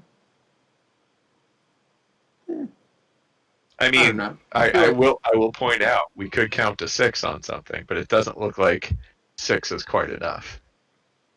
So Oh yeah, we could go to 6, but yeah, that's not gonna really make a meaningful difference. Yeah. I don't know. I just feel like Jules should take a point of damage, so that's what I'm gonna do. rude. It's right to me. Might be right, but I don't have to like it. Alright. 1 damage. You chose. Jules' face. Yep, choose face. Okay. All right, we can spread the love. Oh, look what Gavin's doing to you. Look at what he made me do to you. Perfect. Perfect. Tap, deal 2 damage across your opponents. I'm about it. I'm into it. Yeah, Nakrissa in the chat says that Jules' deck is so cool. I agree.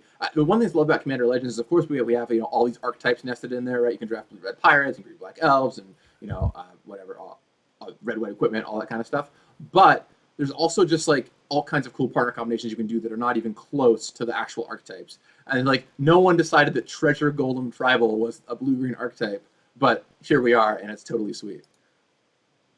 And when you can have access to your commander throughout the game, like draft archetypes are neat if they fit into that, but you can just have a lot of A plus B, where like I have all these cards that combo with my commander. Oh boy. I'm going to cast Kamal Heart of Krosa, Oh, I noticed. just one of those. who, thanks to the Saddle Brute, has haste, by the way. That's true, I've noticed. So that's something. Big fan. Are you attacking me this turn? Just want to clarify No, Robert, before you are. Okay. Robert is very safe. Just making sure. Yep. Asking for a friend's space. Which Asking? is me. Asking for a friend's face. Okay, well, time to go on the offensive. And I feel like This is Wow. offensive. Jules has 7 cards in his hand? Right? What? Don't What heck is him this? off. What is this? Armorcraft Judge plus flyers for the Monarch action. Yeah. All right, so if I attack Jules with everything, how much? 19, Oh, 26, 34. He definitely can survive if he blocks with a bunch of stuff, but I'll get in a bunch of damage. Not going to say I don't want to do that. I definitely want to get the Monarchy. I definitely want to attack Jules with enough that I will become the Monarch. you know, we can compromise here, Gavin. Just hit me with the witches. Nothing else has to come my way. I won't block. I see. Okay, that is one option. Wait, was your counter I'll take 1 damage? Well, 4 damage, but yeah.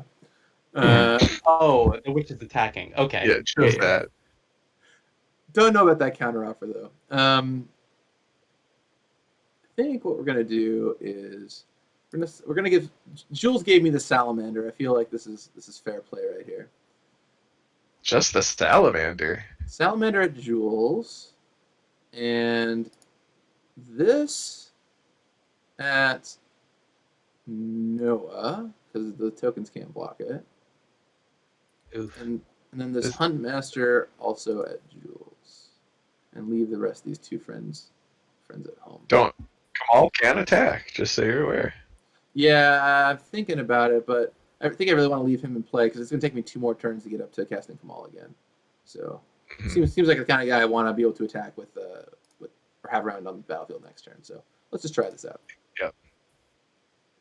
All right, I'm going to do what I can to help here.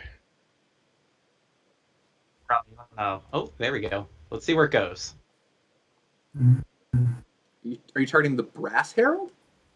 I Yeah. did All like right. that choice. It is the net positive move for me. Yeah. Right. It does reduce the most things on the battlefield, which is pretty funny. Yep. Oh, it triggers Yep. Ictacic, though. Yep. Mhm. Nice.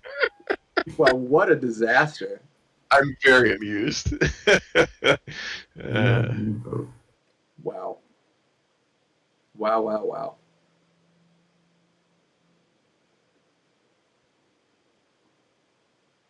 Real question. Grenade serve with the Golem. Versus. Now I can't take the Monarchy. Boo. Having cards and Kamal seems like quite the combo. Oh, Yeah. that pushed me out of at least 2 for wanting this Salamander, because now my 2/1 can't block. Yep. That is the most I have ever done with a single creature activation for Yeah. combat match. I love that Robert's one tap of the Burning Anger impacted all of us significantly. Yeah. All right, well, Yeah, fair that's enough. what I like to do with the red-white deck is because if you make yourself too much of a target, like putting stuff on top of, stuff on top of stuff on top of stuff, the target removal hits you and you don't get to do anything. So you have to really talk to the other players and figure out, what you can do that they'll allow you to keep participating in the game with. I think I just am supposed to take a whole bunch of damage. Ooh. Wow. Because I'm going to need this dino if I want to stick around for the rest of the round, so... Right. All right. Well, that'll trample like this.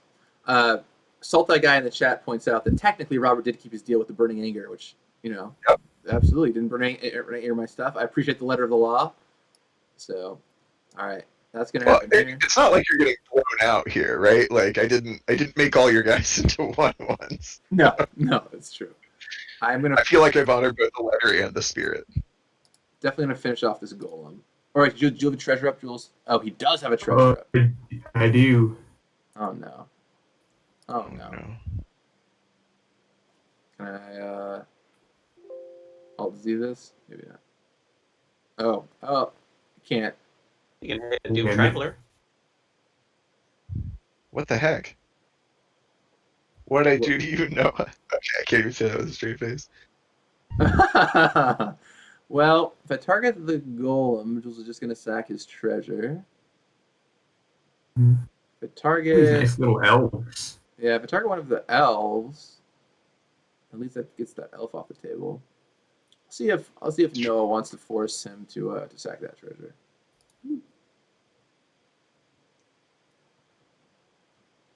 Sure, yeah.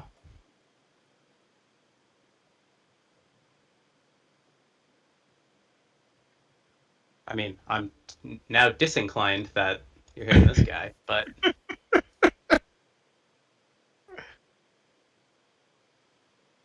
Yeah, good times. Well, that attack phase did not go as I predicted it. It wasn't totally horrible, but could have gone better. Gotta inject some variance in order to move the game along. Party on Garth is putting down in the chat is putting down his stakes now that this game is Robert's. Oh gosh, yeah. Garth, I could send you a screenshot of my hand and you probably immediately can't. But, let's just say I'm making land drops. All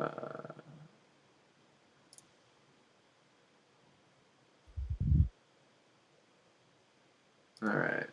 It's just petty. You don't mean that. I guess we could have teamed up to kill off the golem, right? Because I can ping it with the witches, then I can have like Robert or Noah deal a damage to the golem. I was thinking you meant when you were like, oh, let's see if Noah wants to force him to. But here we are. Well, I'm making petty moves in spirits. That's right. That's the pettiest Hey, witches Matt. activation I've seen. You know, since you killed off all my flyers, that spirit is currently top monarch getter. That's right. But if there's one thing I've learned about the Monarch is that taking it would allow me to take lots of damage. That's not okay. Oh, land drops. Let's do this. I guess we can at least cast our commander. Taxed and all. there he comes, Rev.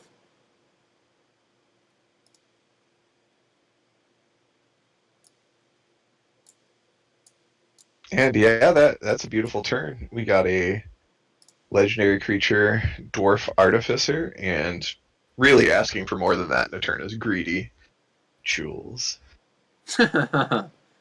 Jules with his 7 cards in his grip, yeah. Yeah, Jules. I actually think Jules is in control of this game, but Yeah, man, I still like Jules' odds. He's got a huge board. He's got 7 cards in his hand. But and just a well-drafted deck, right? Like I'm really impressed with the cards I've seen here. yeah, I this treasure golem thing is totally sweet. Play something big. Oh, we're gonna Oh, here it comes. mutiny a clock. Is there any chance I can get you to not kill my frenzied saddle brute? That's probably a no, right? It's pretty tough. You'd have to make me a pretty compelling deal on going I'll after kill these Kamal. other I will people. kill Kamal right now. Kill Kamal right now. Yep. Hmm. It's my best offer. That is a pretty decent offer. As an uninvolved Alright. party, I'm pretty interested in it. I'm Right. sold. Excellent. Do what you will then. I don't really have a counter offer to make here. So Party on Garth in the chat is like, counter offer. I'm like, don't think I have a lot of counter offering to run within this game, I'm afraid.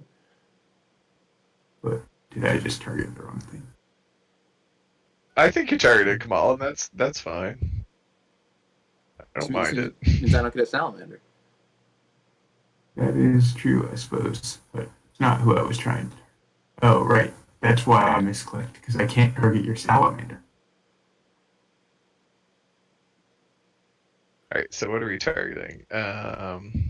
Kamal, Annoyed, and Exquisite. Oh my gosh. Well, it's a lot.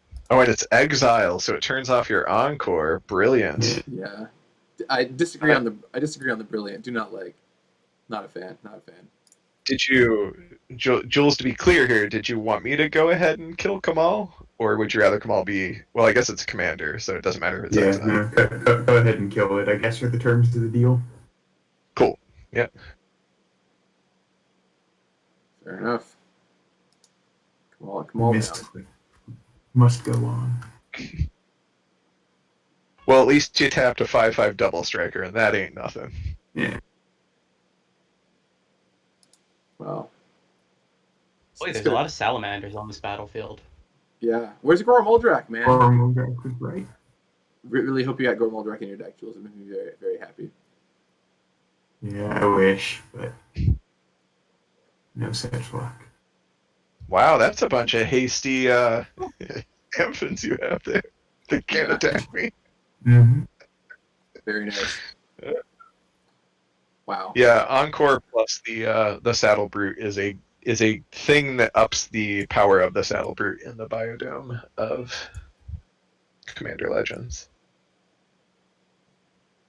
Well, I mean the tokens can still attack, right? Because they have haste anyway. Right. There are just a lot fewer people with blockers because they. Right. Well, and they can't attack me, correct? No. They can't. They naturally have no. haste. Yeah. But one can attack you because that's how Encore works. Right, yeah. I thought that one couldn't. But it can. It's okay. Oh, it's fine. I will take my 4 and be fine with it. Or 3, I guess the case may be.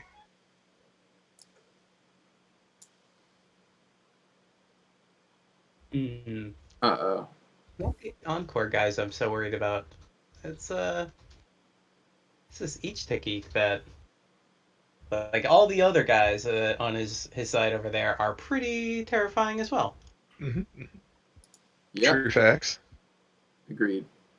I also I have double let Jules keep his creatures this game. First, I didn't kill off the kite scale skirmisher. Then we didn't kill off the golem. So, not saying I played this game perfectly, but Are these all coming at me? Now there's one coming. Encore has to split. Oh, okay. yeah, the Iktek is coming at me, and then the Encore is split up between us. Mm-hmm.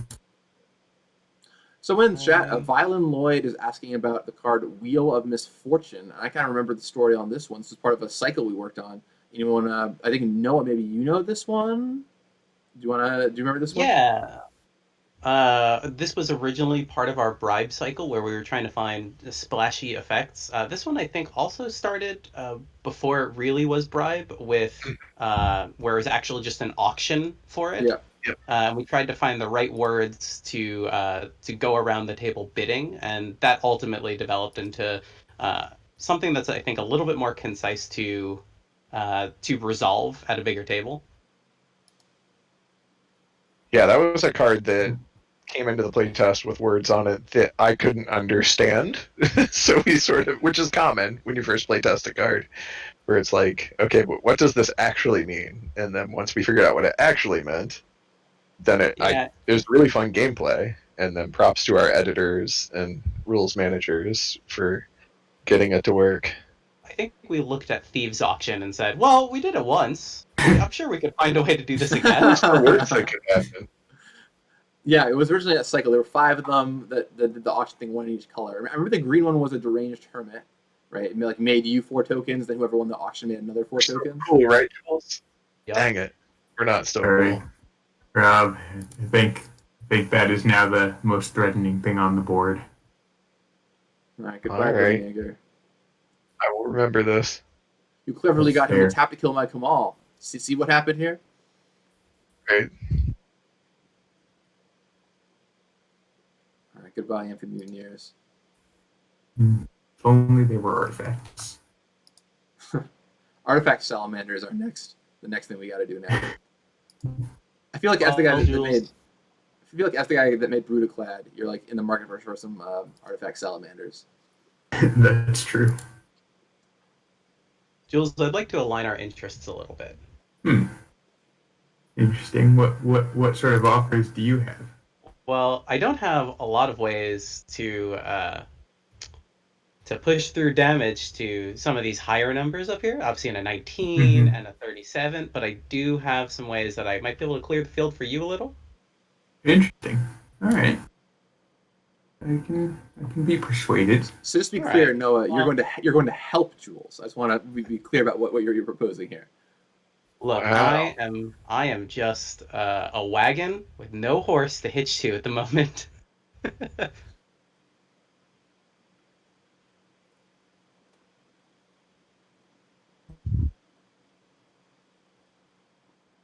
All right, well, just saying, if we want to beat Jules, we need to work together. Gotta team up, you know. Jules still has 7 cards in his hand. Yeah, 7 cards, an 8 and a 6/6. Sultai guy says thank you for making Brutaclad, Jules.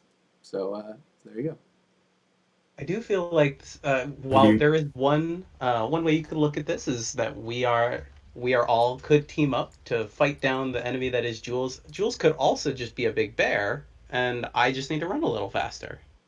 Fair enough. Jules, do you have any stories about the card Brutaclad to share? Do you remember the design of that one?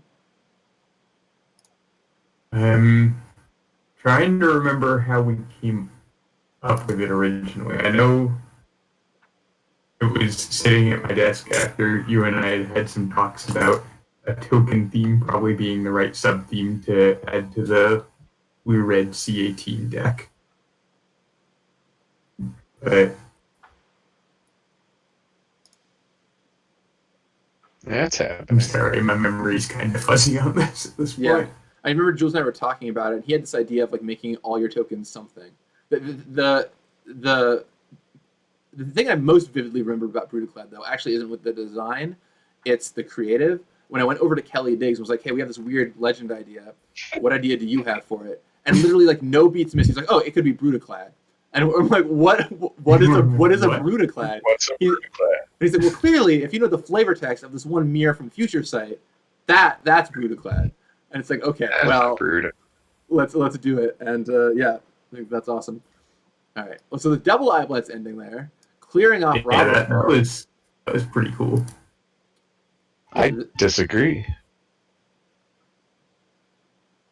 Vehemently disagree. Okay. Salt That Guy says he has a mug with Brutaclad's art on it that says #1 Dad. So That's awesome. I want that mug. That's pretty amazing. Okay, well, let's see what we got. Jules has stuff. Okay.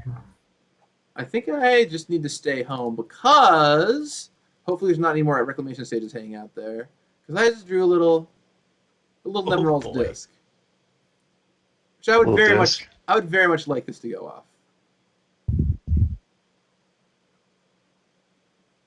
I think Robert would also like this to go off. So I'm hoping with this will all work out here. All I got is lands, so yeah. All right. Well, You treasure. lose your treasure. I have plenty of lands with which to console myself. The loss of my treasure. All right. Need to find my commander really quick here. Where are you, commander? Oops. I just minimized the entire board of Noah. Sorry, I didn't mean to do that, Noah. It's fine, don't worry about it. There we go. Here's my commander. I was trying to look for like where the right little box lives. All right, cast Miara. And yeah, we're just gonna put this down and see what happens. Miara should have been played many turns ago, but at least just finally coming out to play now. Maybe it was a genius play the whole time. Maybe I just cleverly was waiting till the right time to cast Miara. That's what I always say. And then I'm gonna pass over to Robert. Neverall's just the fact that it comes into play tapped makes it so interesting, right? Because you know it's coming for a turn. You know that you can expect it. Jubei Samurai in the chat asks, why is there no 5-color legend in the set? Any specific reason?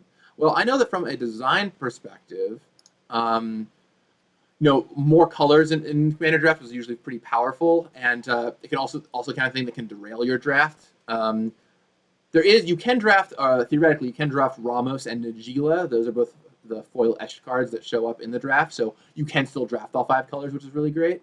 But Jules, do you want to say anything about why, when you were in set design, you didn't end up putting a 5-color legend in? Yeah, so there was a second order effect too, where Ramos and Najila for draft boosters are only going to show up in the foil slot. But if there was ever a draft where 2 people opened 5-color legends, there's just not going to be enough fixing to go around between them and people trying to draft 3 colors. So we didn't want to train wreck a bunch of people's drafts that way. Yeah, the more colors that you can play in a draft, the more you're just taking the best cards, and that means that other people's decks get worse. And that also means that if they have high color commitments to try and keep you from taking them, you'll just wind up in your 5-color deck with cards you can't cast. So it becomes less fun, less total fun for the whole table. Yeah, and we also find these decks just become so soupy. Like as Robert was saying, you just take the best cards every time, and then it's like, well, I'm just playing, whatever the best cards I drafted are, and still for other people's decks. And either your deck turns out amazing, or you train wreck it, and it's kind of you end up with a not very fun game. So it's possible to make work, but it definitely causes some challenges. So we decided that 3-color, foil etched cards aside, 3-color would be the highest we would go in this product. We did try it really early on, though. Yep. I did see... I have seen other draft archetypes like Khans that supported 5-color. And that was more... like there are very specific cards that deck wanted, and it valued those cards more than other archetypes, so it didn't tend to warp the draft as much. Yeah, it's like if there's a Gift of Paradise and that's extra valuable to 5-color. We could have just talked this through. Well, sorry, you were talking about cons. I had to take action. Yeah. Well, Ooh. here's my contribution to Lands Matter. 8, huh? Just 8. His rocks are so angry. That's right. We're tossing them. Yeah. Sacrifice them now. Do it. Wow. Solvent putting a counter on all this stuff. That's pretty nice. Yep. Yep. Oh, 2 counters when it blows up your disc. Yep. Oh. Yeah, I guess I should have seen that coming. Oh well.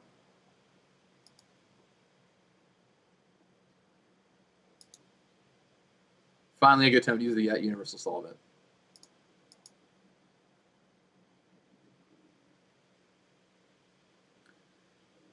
It's a 9/9, you say? Feel free to kill it, but it's going to cost you some more. Yeah, it is. You're right. I hope everybody remembers the sacrifice that Rav Grandmaster Smith made today. A day late and a witch short. Yeah. Well, now I know that I'm not going to blow up the board next turn, so that's a bummer. I will take care of Jules. Just remember that when you're looking for people to attack. I kind of don't want to take 11 from that golem. So I think we're just going to draw a card like this.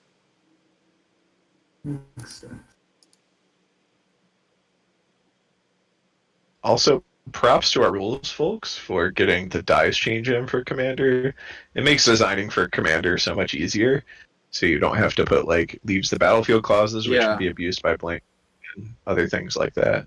This said, I mean, it was a late change. We had to go back and kind of reopen the file, but there were a ton of like, when this leaves the battlefield style stuff, or when this dies, you may exile it if you do style stuff. We were able to just really clean that up by changing the dice rules over, which is really nice. Mm-hmm. Yeah. Okay, so 10. You have 8 on you. I spend 1 more, it goes to 11. Cool. We can do this. And I don't think you have any artifacts left to sack. Going on. So what's Robert got? Ooh. You know, Jules, you've been bullying me for a little bit now, and I think it's about time that I make a stand. Oh! Whoa. Nice. Salt that guy in chat said, "Rest in peace, Rayoff." Not so much this time around. Rayoff sticking to it. Yeah. The wild part in all of Rayoff. it is I'd kind of forgotten. This is also just Jules' commander, so we can just go and recast this Golem Maker too, and then the whole chain begins again. Yeah, it's true. And maybe Rav slowly. Yeah. Rav is a mastersmith too, let's not forget. This is not any old dwarf out there trying to block a golem splicing Phyrexian.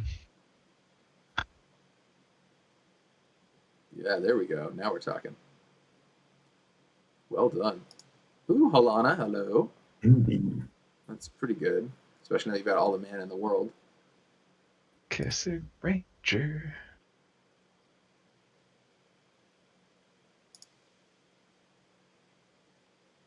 Well, don't have all the mana quite yet, but Pinhorn also help. Yeah.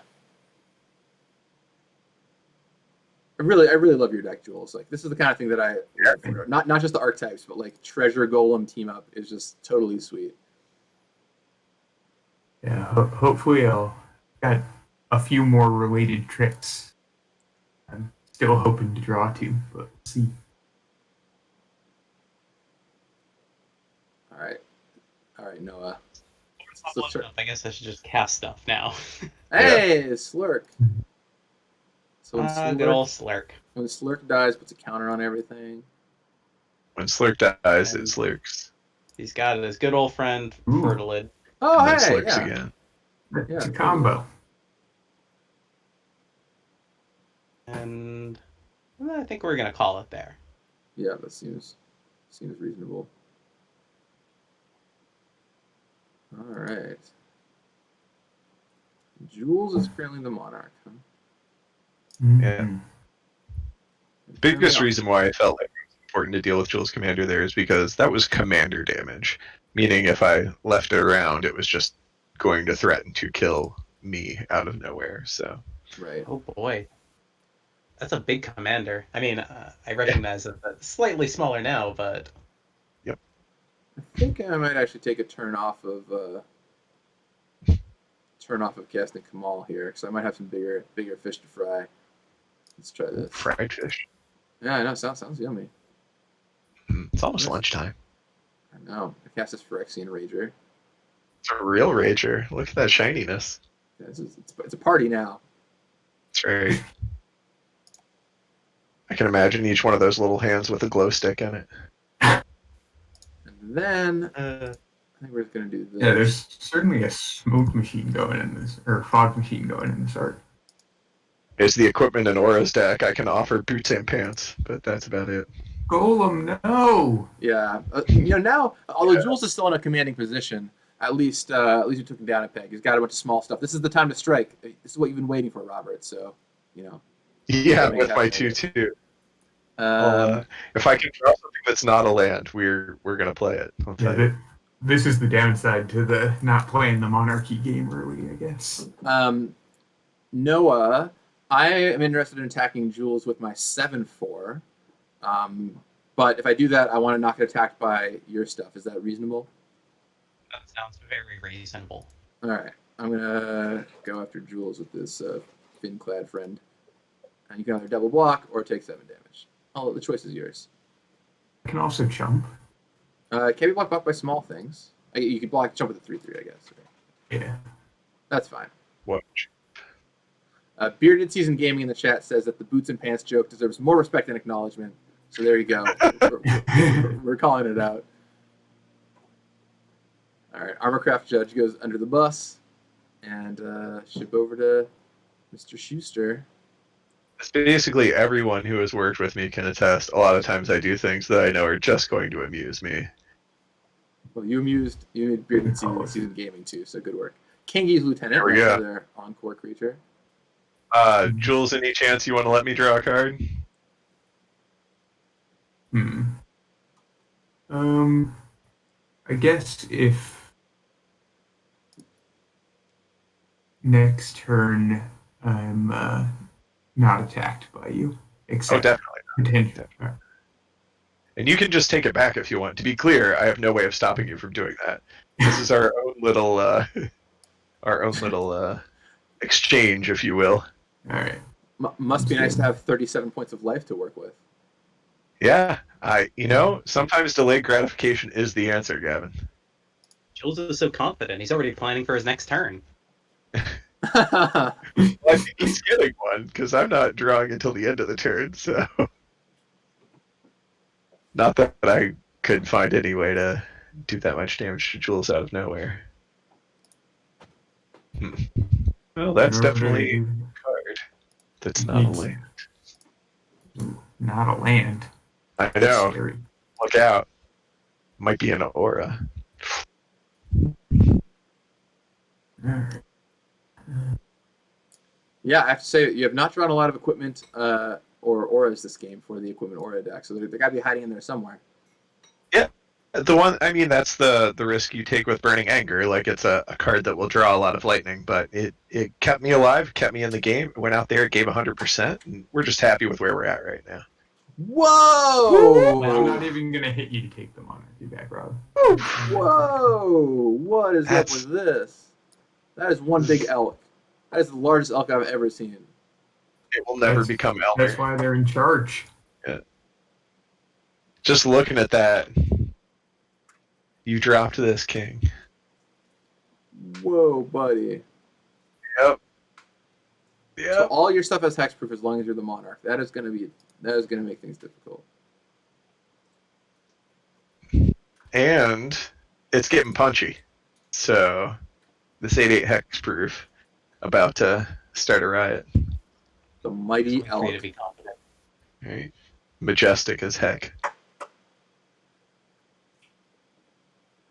Gotta take some power off your board. I'm a little afraid of Kamal coming down and destroying me.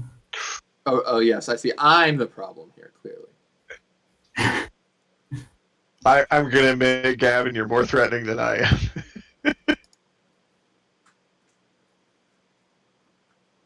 Not with this grip.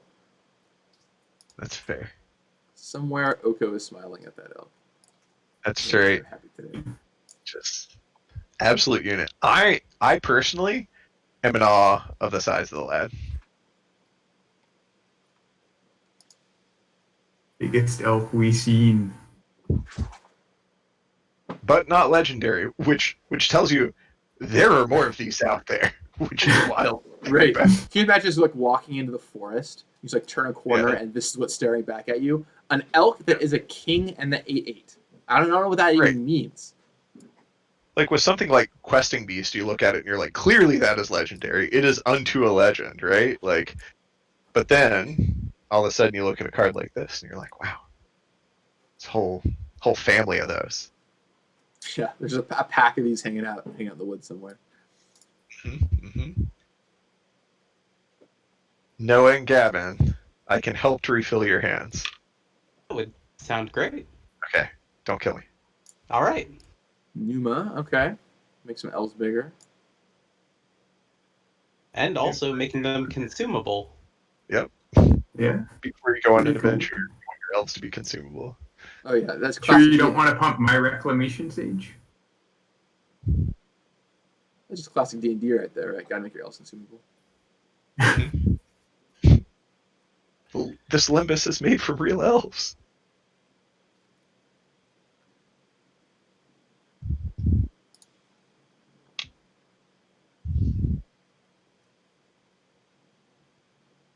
Gosh, that art is fantastic. I haven't seen the full piece yet, but it is really good.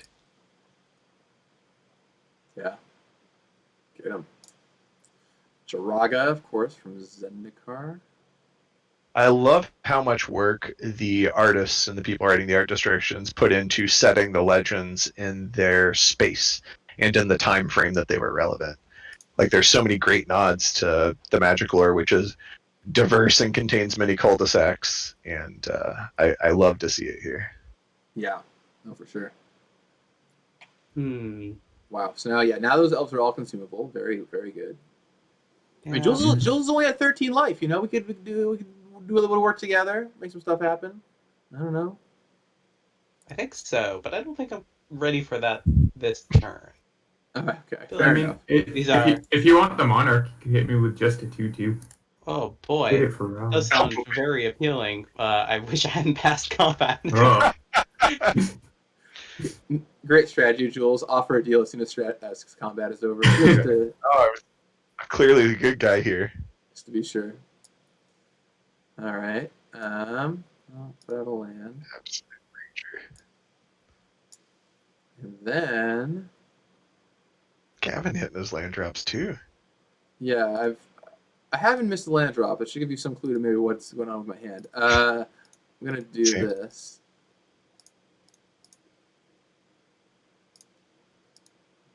Little my friend and yours. He's back. Yep. mhm. And that rager becomes even more of a rager. Okay, now it's a true party. That's right. Let's see. Activate. Do I want to send this rager in anybody? It would be Robert if it was anywhere, but I feel like defense is where the rager's game is going to be right now. Yeah, don't make me die of pettiness over here by not letting you draw cards. You did at least attempt to give me that humble defector earlier today, so I appreciate that. It's true. I mean, you got it. Let's be clear. Well, about yeah, sure. I guess I did get the salamander from it. You break it, you bought it. Yeah, All right. right. So, I was hoping Oh! this would be- It's time. Wow. who likes math? All right, so we Oh, all boy. choose 0 or greater, then reveal his number simultaneously. Deals damage equal to the highest number each player who chose it, and the player who didn't choose the lowest number discards their hand and draws 7. Interesting. Okay. 7 cards are Are on the table interesting here. life totals to play this game with. Yeah, right. So if I choose 37, I like. I'd recommend only 36. I'll let That's you know, fair. Rob. For 18 life, you got it. 18 life, you were guaranteed to win the Wheel of Misfortune. So just letting you know. It's always an option.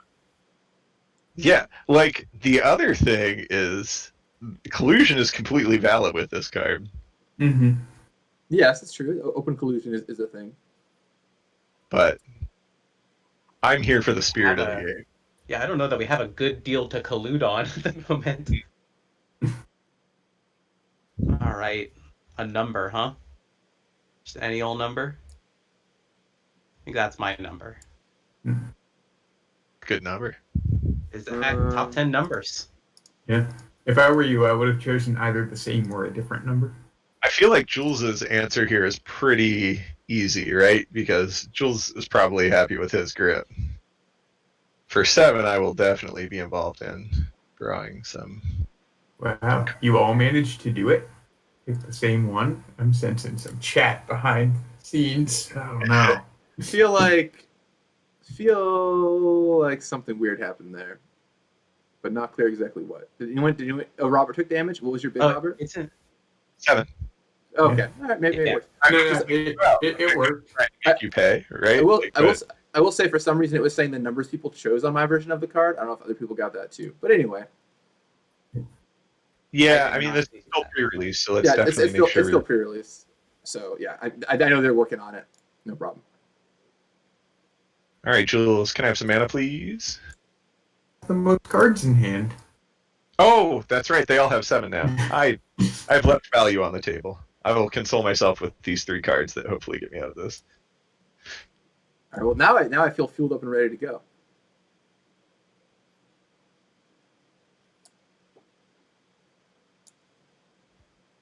Show me good cards.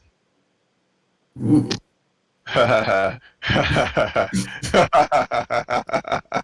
would very much like Yep. you to destroy all creatures. I'm in the market for this. I have mixed feelings. Yeah, this is going to be the most wasted slurk triggers Yeah. in a while. Well, yeah. Oh yeah, I guess Numa's not your commander, so that's not gonna do anything there. Yeah, and I lose the if I could try and attack for a little bit of value, but then the mana empties from my pool. So much slurking. So many sad slurks. One of the things you can do, and this is a pro tip for everybody who's going to play this, so if you right click on the stack, you can, or on the trigger on the stack, you can say always yield to triggers from this card. So if you have a card that's trigger heavy, you can just, right click it. And then always yield. Yeah, there you go. And they've even separated out to ones you do control and ones you don't control. So I think after that, we have no choice but to embrace even more chaos. This is so cool. I'm so proud of the Magic Online team for getting this all on here, because it's just gonna be awesome to be able to draft Commander Legends over and over and over again and try to draft my own treasure golem deck. I'm so excited about this. Oh, I'm 1 off. Okay, that's fine. That's fine. We can, I guess, do this.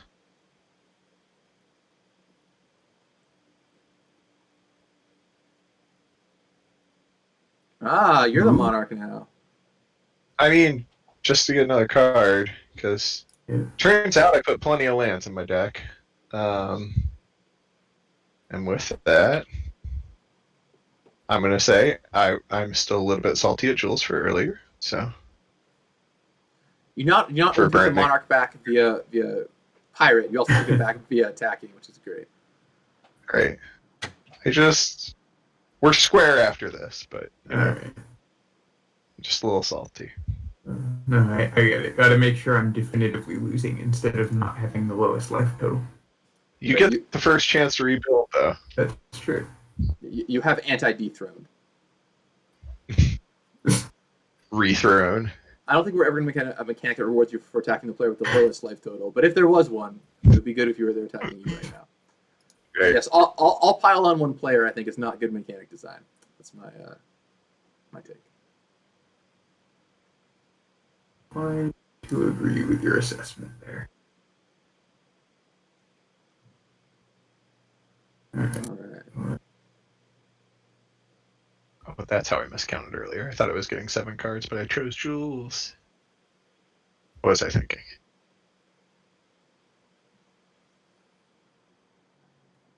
What's the story behind this cycle? Because you added the cycle in the Jessica's Will cycle, Jules, right? What's the story behind these guys? Yeah, I think they were an idea from Ken Nagel originally. We were trying to figure out what sorts of commander-specific cards we ought to be making that were going to be extra good with partner. Just give a little boost somewhere there, and realized it was. Sorry, I've got my story partway reversed. So that's like one half of this. The other is we were looking at space that partners could fill that was hard to do on normal commanders. And one of those was being really expensive, like Kamal and Chroma are, where normally it's a huge drawback to have a commander you can't cast until the late game. But if you've got a cheaper other commander to cast in the meantime, you get to just do something powerful from the command zone, much like Gavin's deck is currently. Oh, another And Althasar. Ooh.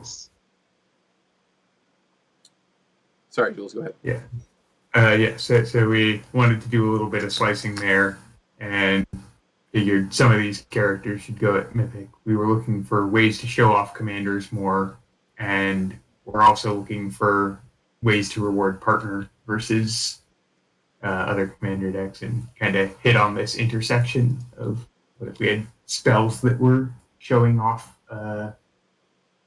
some aspect of some of the commanders in the set. It would be super powered if you had your commander. Got to the choose an extra mode thing. Yeah, I think it's a really fun design. I love Jessica's Will, and I especially love the Achroma's one, the white one. I think that one's really nice. Like a Nefarious Protection / combat trick style card is pretty rad. So Sisei's Ring coming out off the Cascade, just in time. Right on schedule. Rob, I'm interested in being friends, but I'm not much interested in talking about it. Wow. Now that's friendship.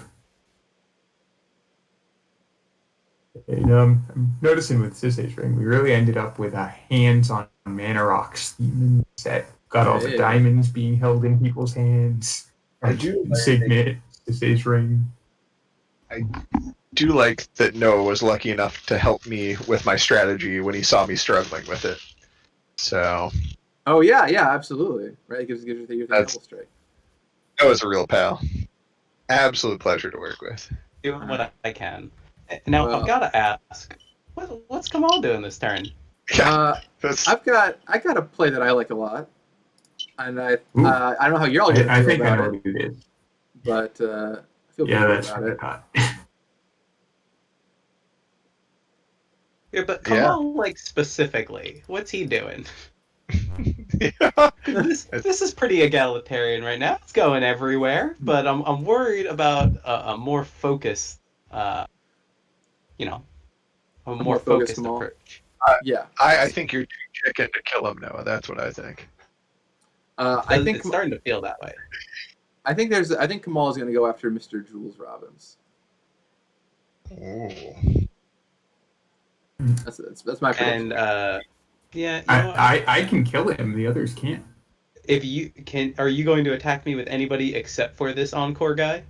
No, well, it's either Kamal or that, and I'm not attacking you with Kamal. So, well, I'm gonna attack you with the Finklane Fugitives token because, it exists. But all right, I'll accept these terms.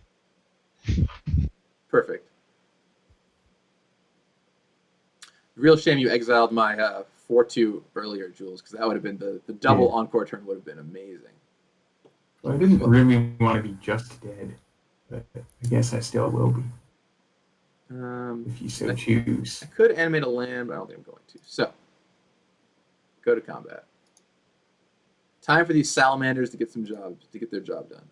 Okay, so I have to attack the right people. This one has to attack Jules. This one has to attack Noah.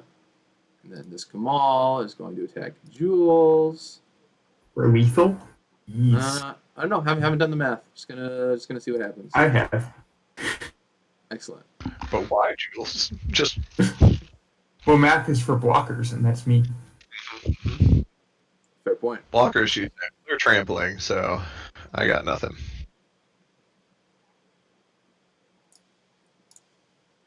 I'll make my fruitless attempt. Oh, is it time for petty casting? That's one of my favorite phases of Commander. Just like garbage time, I'm taking your stuff with me. Mm-hmm. But Kamal knows what he did. It's true, he does.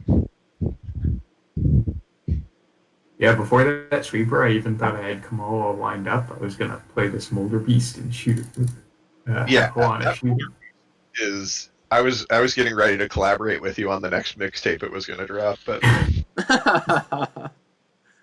Being at 2 feels very bad here. But, so I guess I'll block. yeah. All My right. favorite Molder Beast was the Vaporwave one. All right. Well, I guess we're just gonna let that stand, and that damage all happens.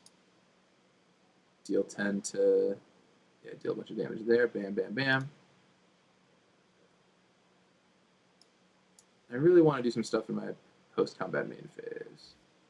And if Kamal had room for flavor text, that could have been his flavor text. Just bam, bam, bam.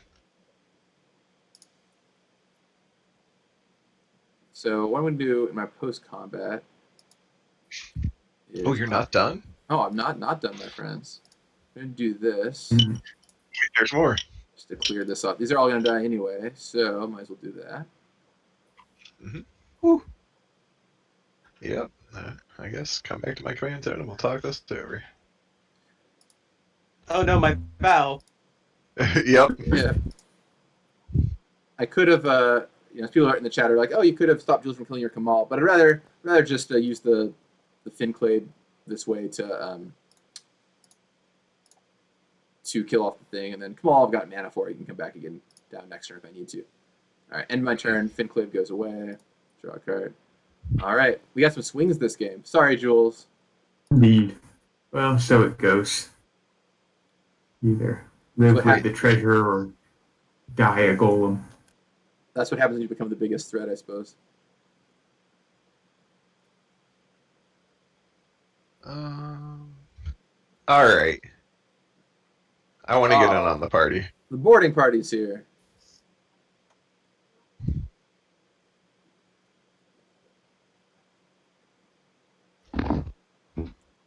Yar. Let's see what we find out. I suddenly feel pretty dead. Oh, The champ. Oh, the champ is in town. yeah? I need to take the free creature. Don't mind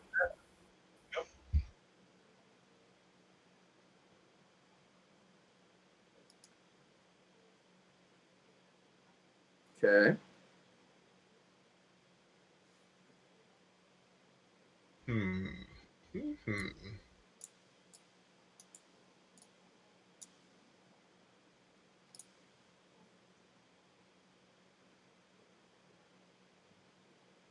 All right, Noah. I'm going to give you a turn to help me take out Gavin here. Alright, love it. The one life game. Yep, let's do this.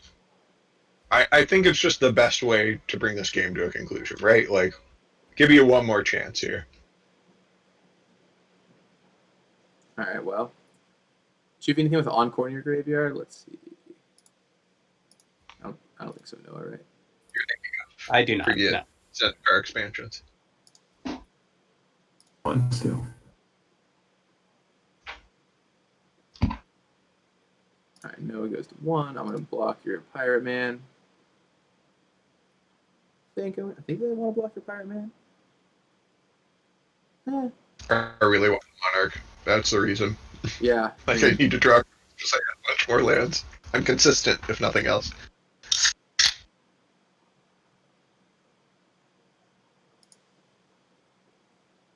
Maybe Garth's called shot in chat was right. Maybe Rob has been the secret mastermind this whole time. Oh gosh. All right, you get the monarchy.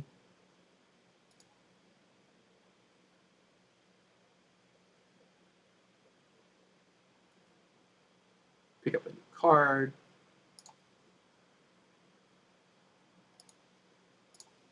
All right.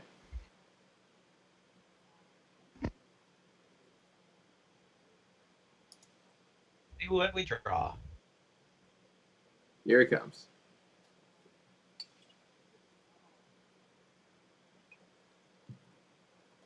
Well, you're a little late, friend. Maybe that's okay.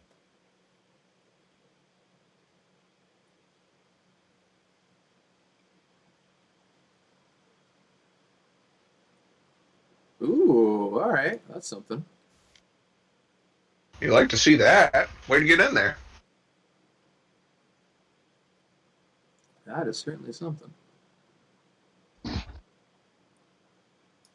Oh, a little punchy. Yep. Time to get punchy. And you get 4 tokens back. Nice.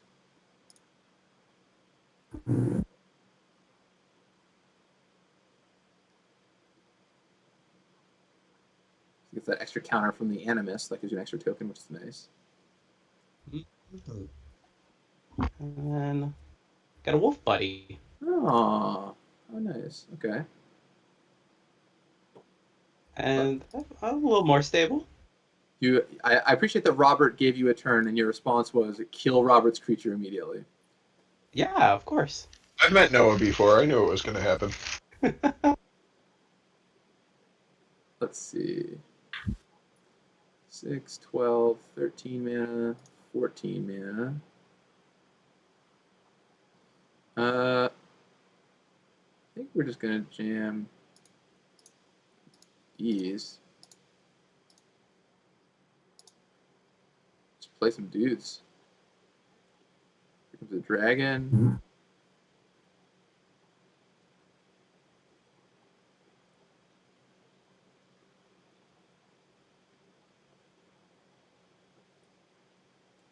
Then This dragon hates flaming swords. yeah, he's not about the flaming swords. Agreed.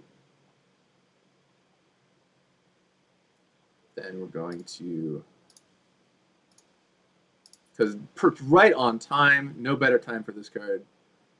Here comes the Farhaven Elf.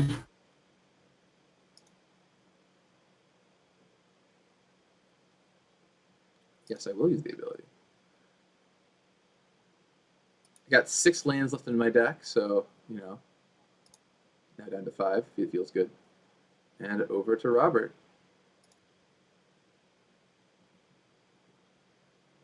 So, Jules, I'm curious, now that you're out, at what point did your deck come together with Malcolm and Iktek? Was that something you figured out early? Was it something you figured out late? How early did you move into your partner pair? Yeah. So I waffled around a fair bit because I first picked Sakashima of 1,000 Faces, which also pairs really well with Iktek to double up your triggers on all your extra golems. But I was right next to Glenn, who I think ended up drafting pirates, so I didn't get enough of the common blue treasure making pirates, and decided I needed to put Malcolm in the command zone instead. Yeah, I'd hoped to go into this once it became clear green was a major open color in my seat, and I had Sakashima. So Sakashima, I imagine, still just made your deck as a totally fine card. Yeah. Nice. Yeah, I mean, it's a shame to not use Sakashima, but when you've got Malcolm, it's pretty. When you've got Malcolm and the Golem guy, it's pretty cool. Although I guess a Sakashima plus Golem guy is fun in its own way as well, like doubling up on the number of Golem triggers. But for sure, yeah. If I'd had more artifacts that sacrificed themselves, I probably would have gone that route for the command zone. All right, Robert, what do you think? Can you finish it off, Noah? Yep. Second place. We'll take it. Or first place? You got 7 cards in your hand. Yeah, but you have a commander you can cast next turn, so. That's true. Oh, Noah's tapping mana. Hmm. Whoa! There it goes. That guy's a 5/5. According to the title, I guess that's the oldest trick in the book, or at least in the set.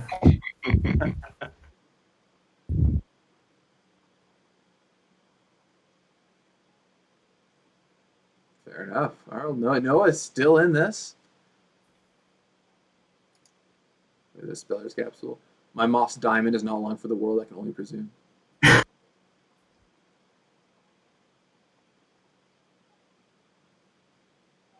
Ah, okay. All right. Just gotta survive through the night. Maintain the monarchy.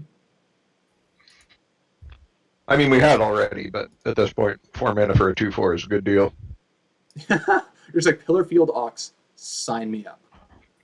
The ox that blocks, it blocks, it blocks.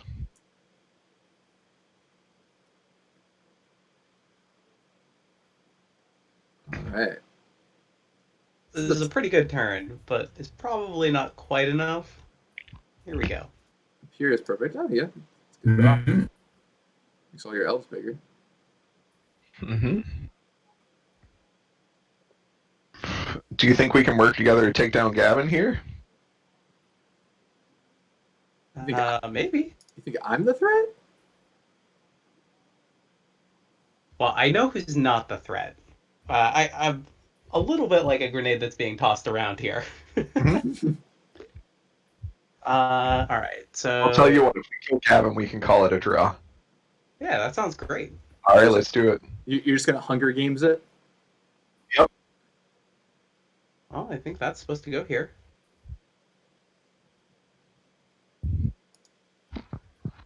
Huge elf. 8/8 elf, okay.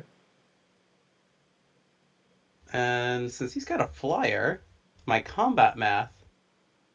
Oh, gotta lose some mana. My combat math here is pretty easy.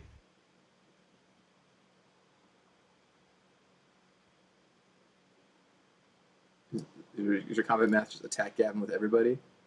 It is, yeah. Rude. I like that. I'm not a fan. Don't learn that in school. Not a fan, really. All right. None of your stuff tramples, at least. 5, 6, 7, 8, 9, 10. It doesn't. It's not happening this turn. Good job, Fairy Elf. Yeah, Farhaven Elf is gonna. Farhaven Elf has a job to do. So that's 5, 6, 7. That's 11 points of damage. It dropped me down to 4. That sounds so dangerous. So dangerous.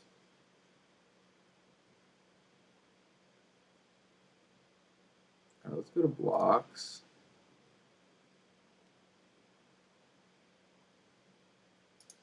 This is definitely going to jump here. And this, I guess I can block with this guy, and this will block here to buy me some life back. And I'm going to take 9 and go to 6. All right. Okay. See what happens.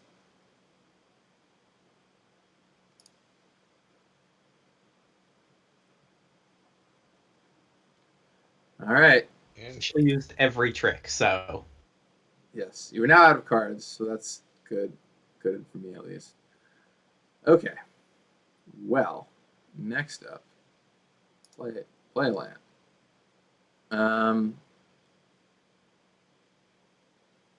8, 15, 16 mana, as is the commander tradition. Kamal is going to cost me 12, no problem. 4 mana to spare.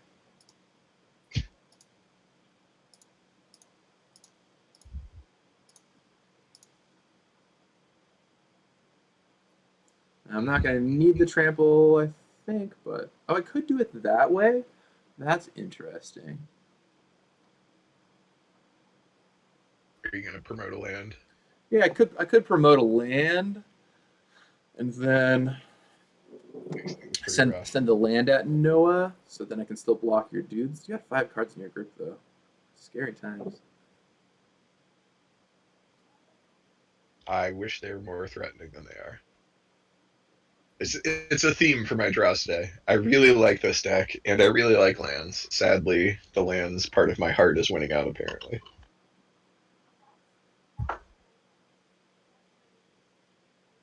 But, like, You did wheel and board wipe twice. Mm-hmm. right, yeah. I think I got one more board wipe in here, too. Oh my gosh.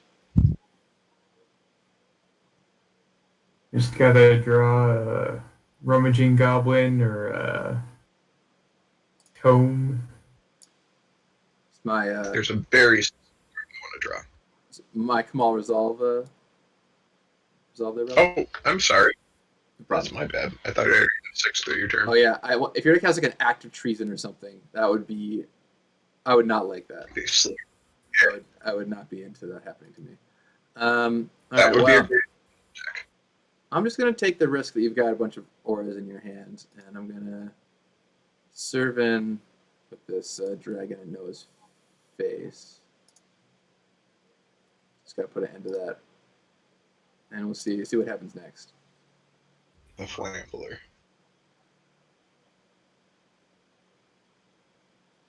All right. Now, Robert. Giant Jules in the lounge. Yeah, in the commander's lounge.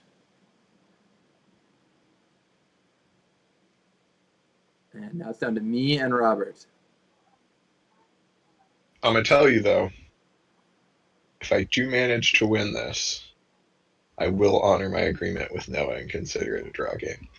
Oh, so nice of you. I am pretty nice. And one of the things that I really like about Cascade in this set is that it's a really good top deck when the rest of your hand is lands.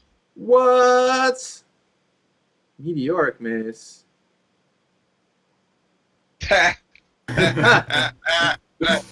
Well done. Well, that's, first of all, it's hilarious that you flipped into another copy of the commander that's in your deck. Second of all, that's some double strike. It sure is. It sure is.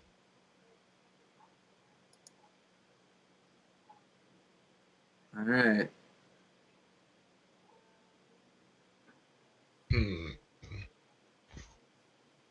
You're at 6, so the flyer's coming in. What are the odds that you have a removal spell in hand? Like, there's no way that you should not have made a land promote there. So I'm going to put you on having a removal spell. So what's the best thing to do here? So I don't want to give you double the reason to kill my Seraph. So if you attack next turn, you're in for 8. Oh, you can make a bunch of lands. I think I'm just really dead here because that's a beginning of combat trigger. So we need to leave beef behind. Beef. It can't be correct to not attack because I have to make you use the removal spell if you have it. I have what? 5 mana left? I could do that. Let's equip 2, that's not quite enough. I think I'm straight up dead here. So maybe I just have to play like you don't have a removal spell in your hand and put the mace on the Seraph and try and get a bunch of life to live. Because you can promote 1, 2, 3, 4 lands, right? 5 lands before you run out of lands, because you have 11 there. So if you have a land in your hand, which you probably do, you can promote 5 lands next turn. Which is 5 4/4s, which is enough to kill me with what you have on the board. So I think what we do is this.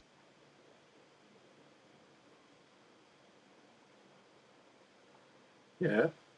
It's equipped.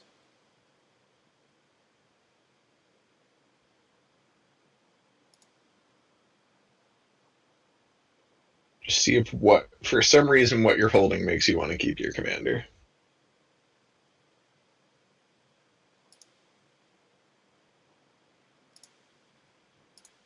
Alright, I do have something, as you correctly sussed out. Kill this off. Yep. There has been a murder. There were a lot of times I could have used that murder, but saving it for just the right occasion. And I think I found it. Apparently, well, I think you got this here. Because I don't so have anything too. else.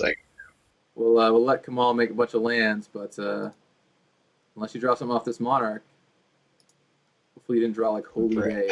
Jules, did you put Holy Day in this set? Is that a thing I got to worry about? No Holy Day in the set. No Holy Day in the set. Excellent. Okay. Activate. If Kamal dies before combat. If I had the swords, I would be cackling right now. Kamal would get rid of his life as a pit fighter and a person who yells at trees, apparently, and would be one very awesome farmer.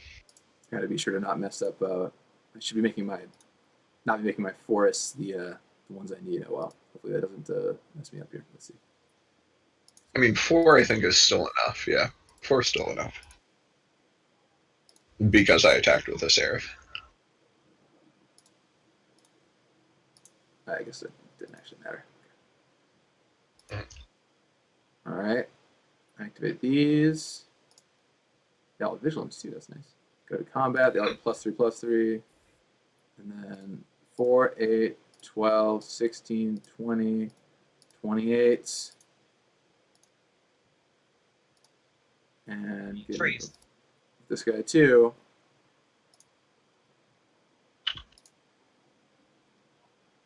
I've become the killed. Bam! Black green elves. Look at noting all the elves on my board. Gets there. Oh, Now, this is super which is cool. pretty- At the end of the game, you get to vote for your favorite player to award points to. That's awesome. So there's actually like a little bit of sportsmanship in here as well. Who's my favorite player? And that's tracking the leagues that you play. I voted Jules because Jules' deck was sweet. Jules' deck was sweet. No. He also carried my hand off the final design, so I'm going to vote for Jules. Chad is also saying Chad is also loudly saying Jules, so I'm voting it to Jules. Oh, Iron One. Hey, look at all. Oh, that's great. I'm sorry. I'm so sorry, Noah. Oh. Right? I'll take it personally. It's fine. That's fine. I voted for Rob. Well, You know what? Me too. Well, good game. Thank you so much for coming on drafting with me on this fine morning. I hope everyone out there enjoyed watching. That was quite the twister. Like I did not expect to be able to turn that game back around. Jules had it at one point, and then everyone else started moving into position, and I guess just the Kamal first pick got there. Very nice. If people really quick to close, people out there want to find you on the internet, where can they find you at?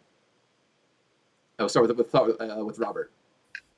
Yeah, you can find me on Twitter at Robert J. Schuster, last name Schuster, where I mostly talk about video games and Magic.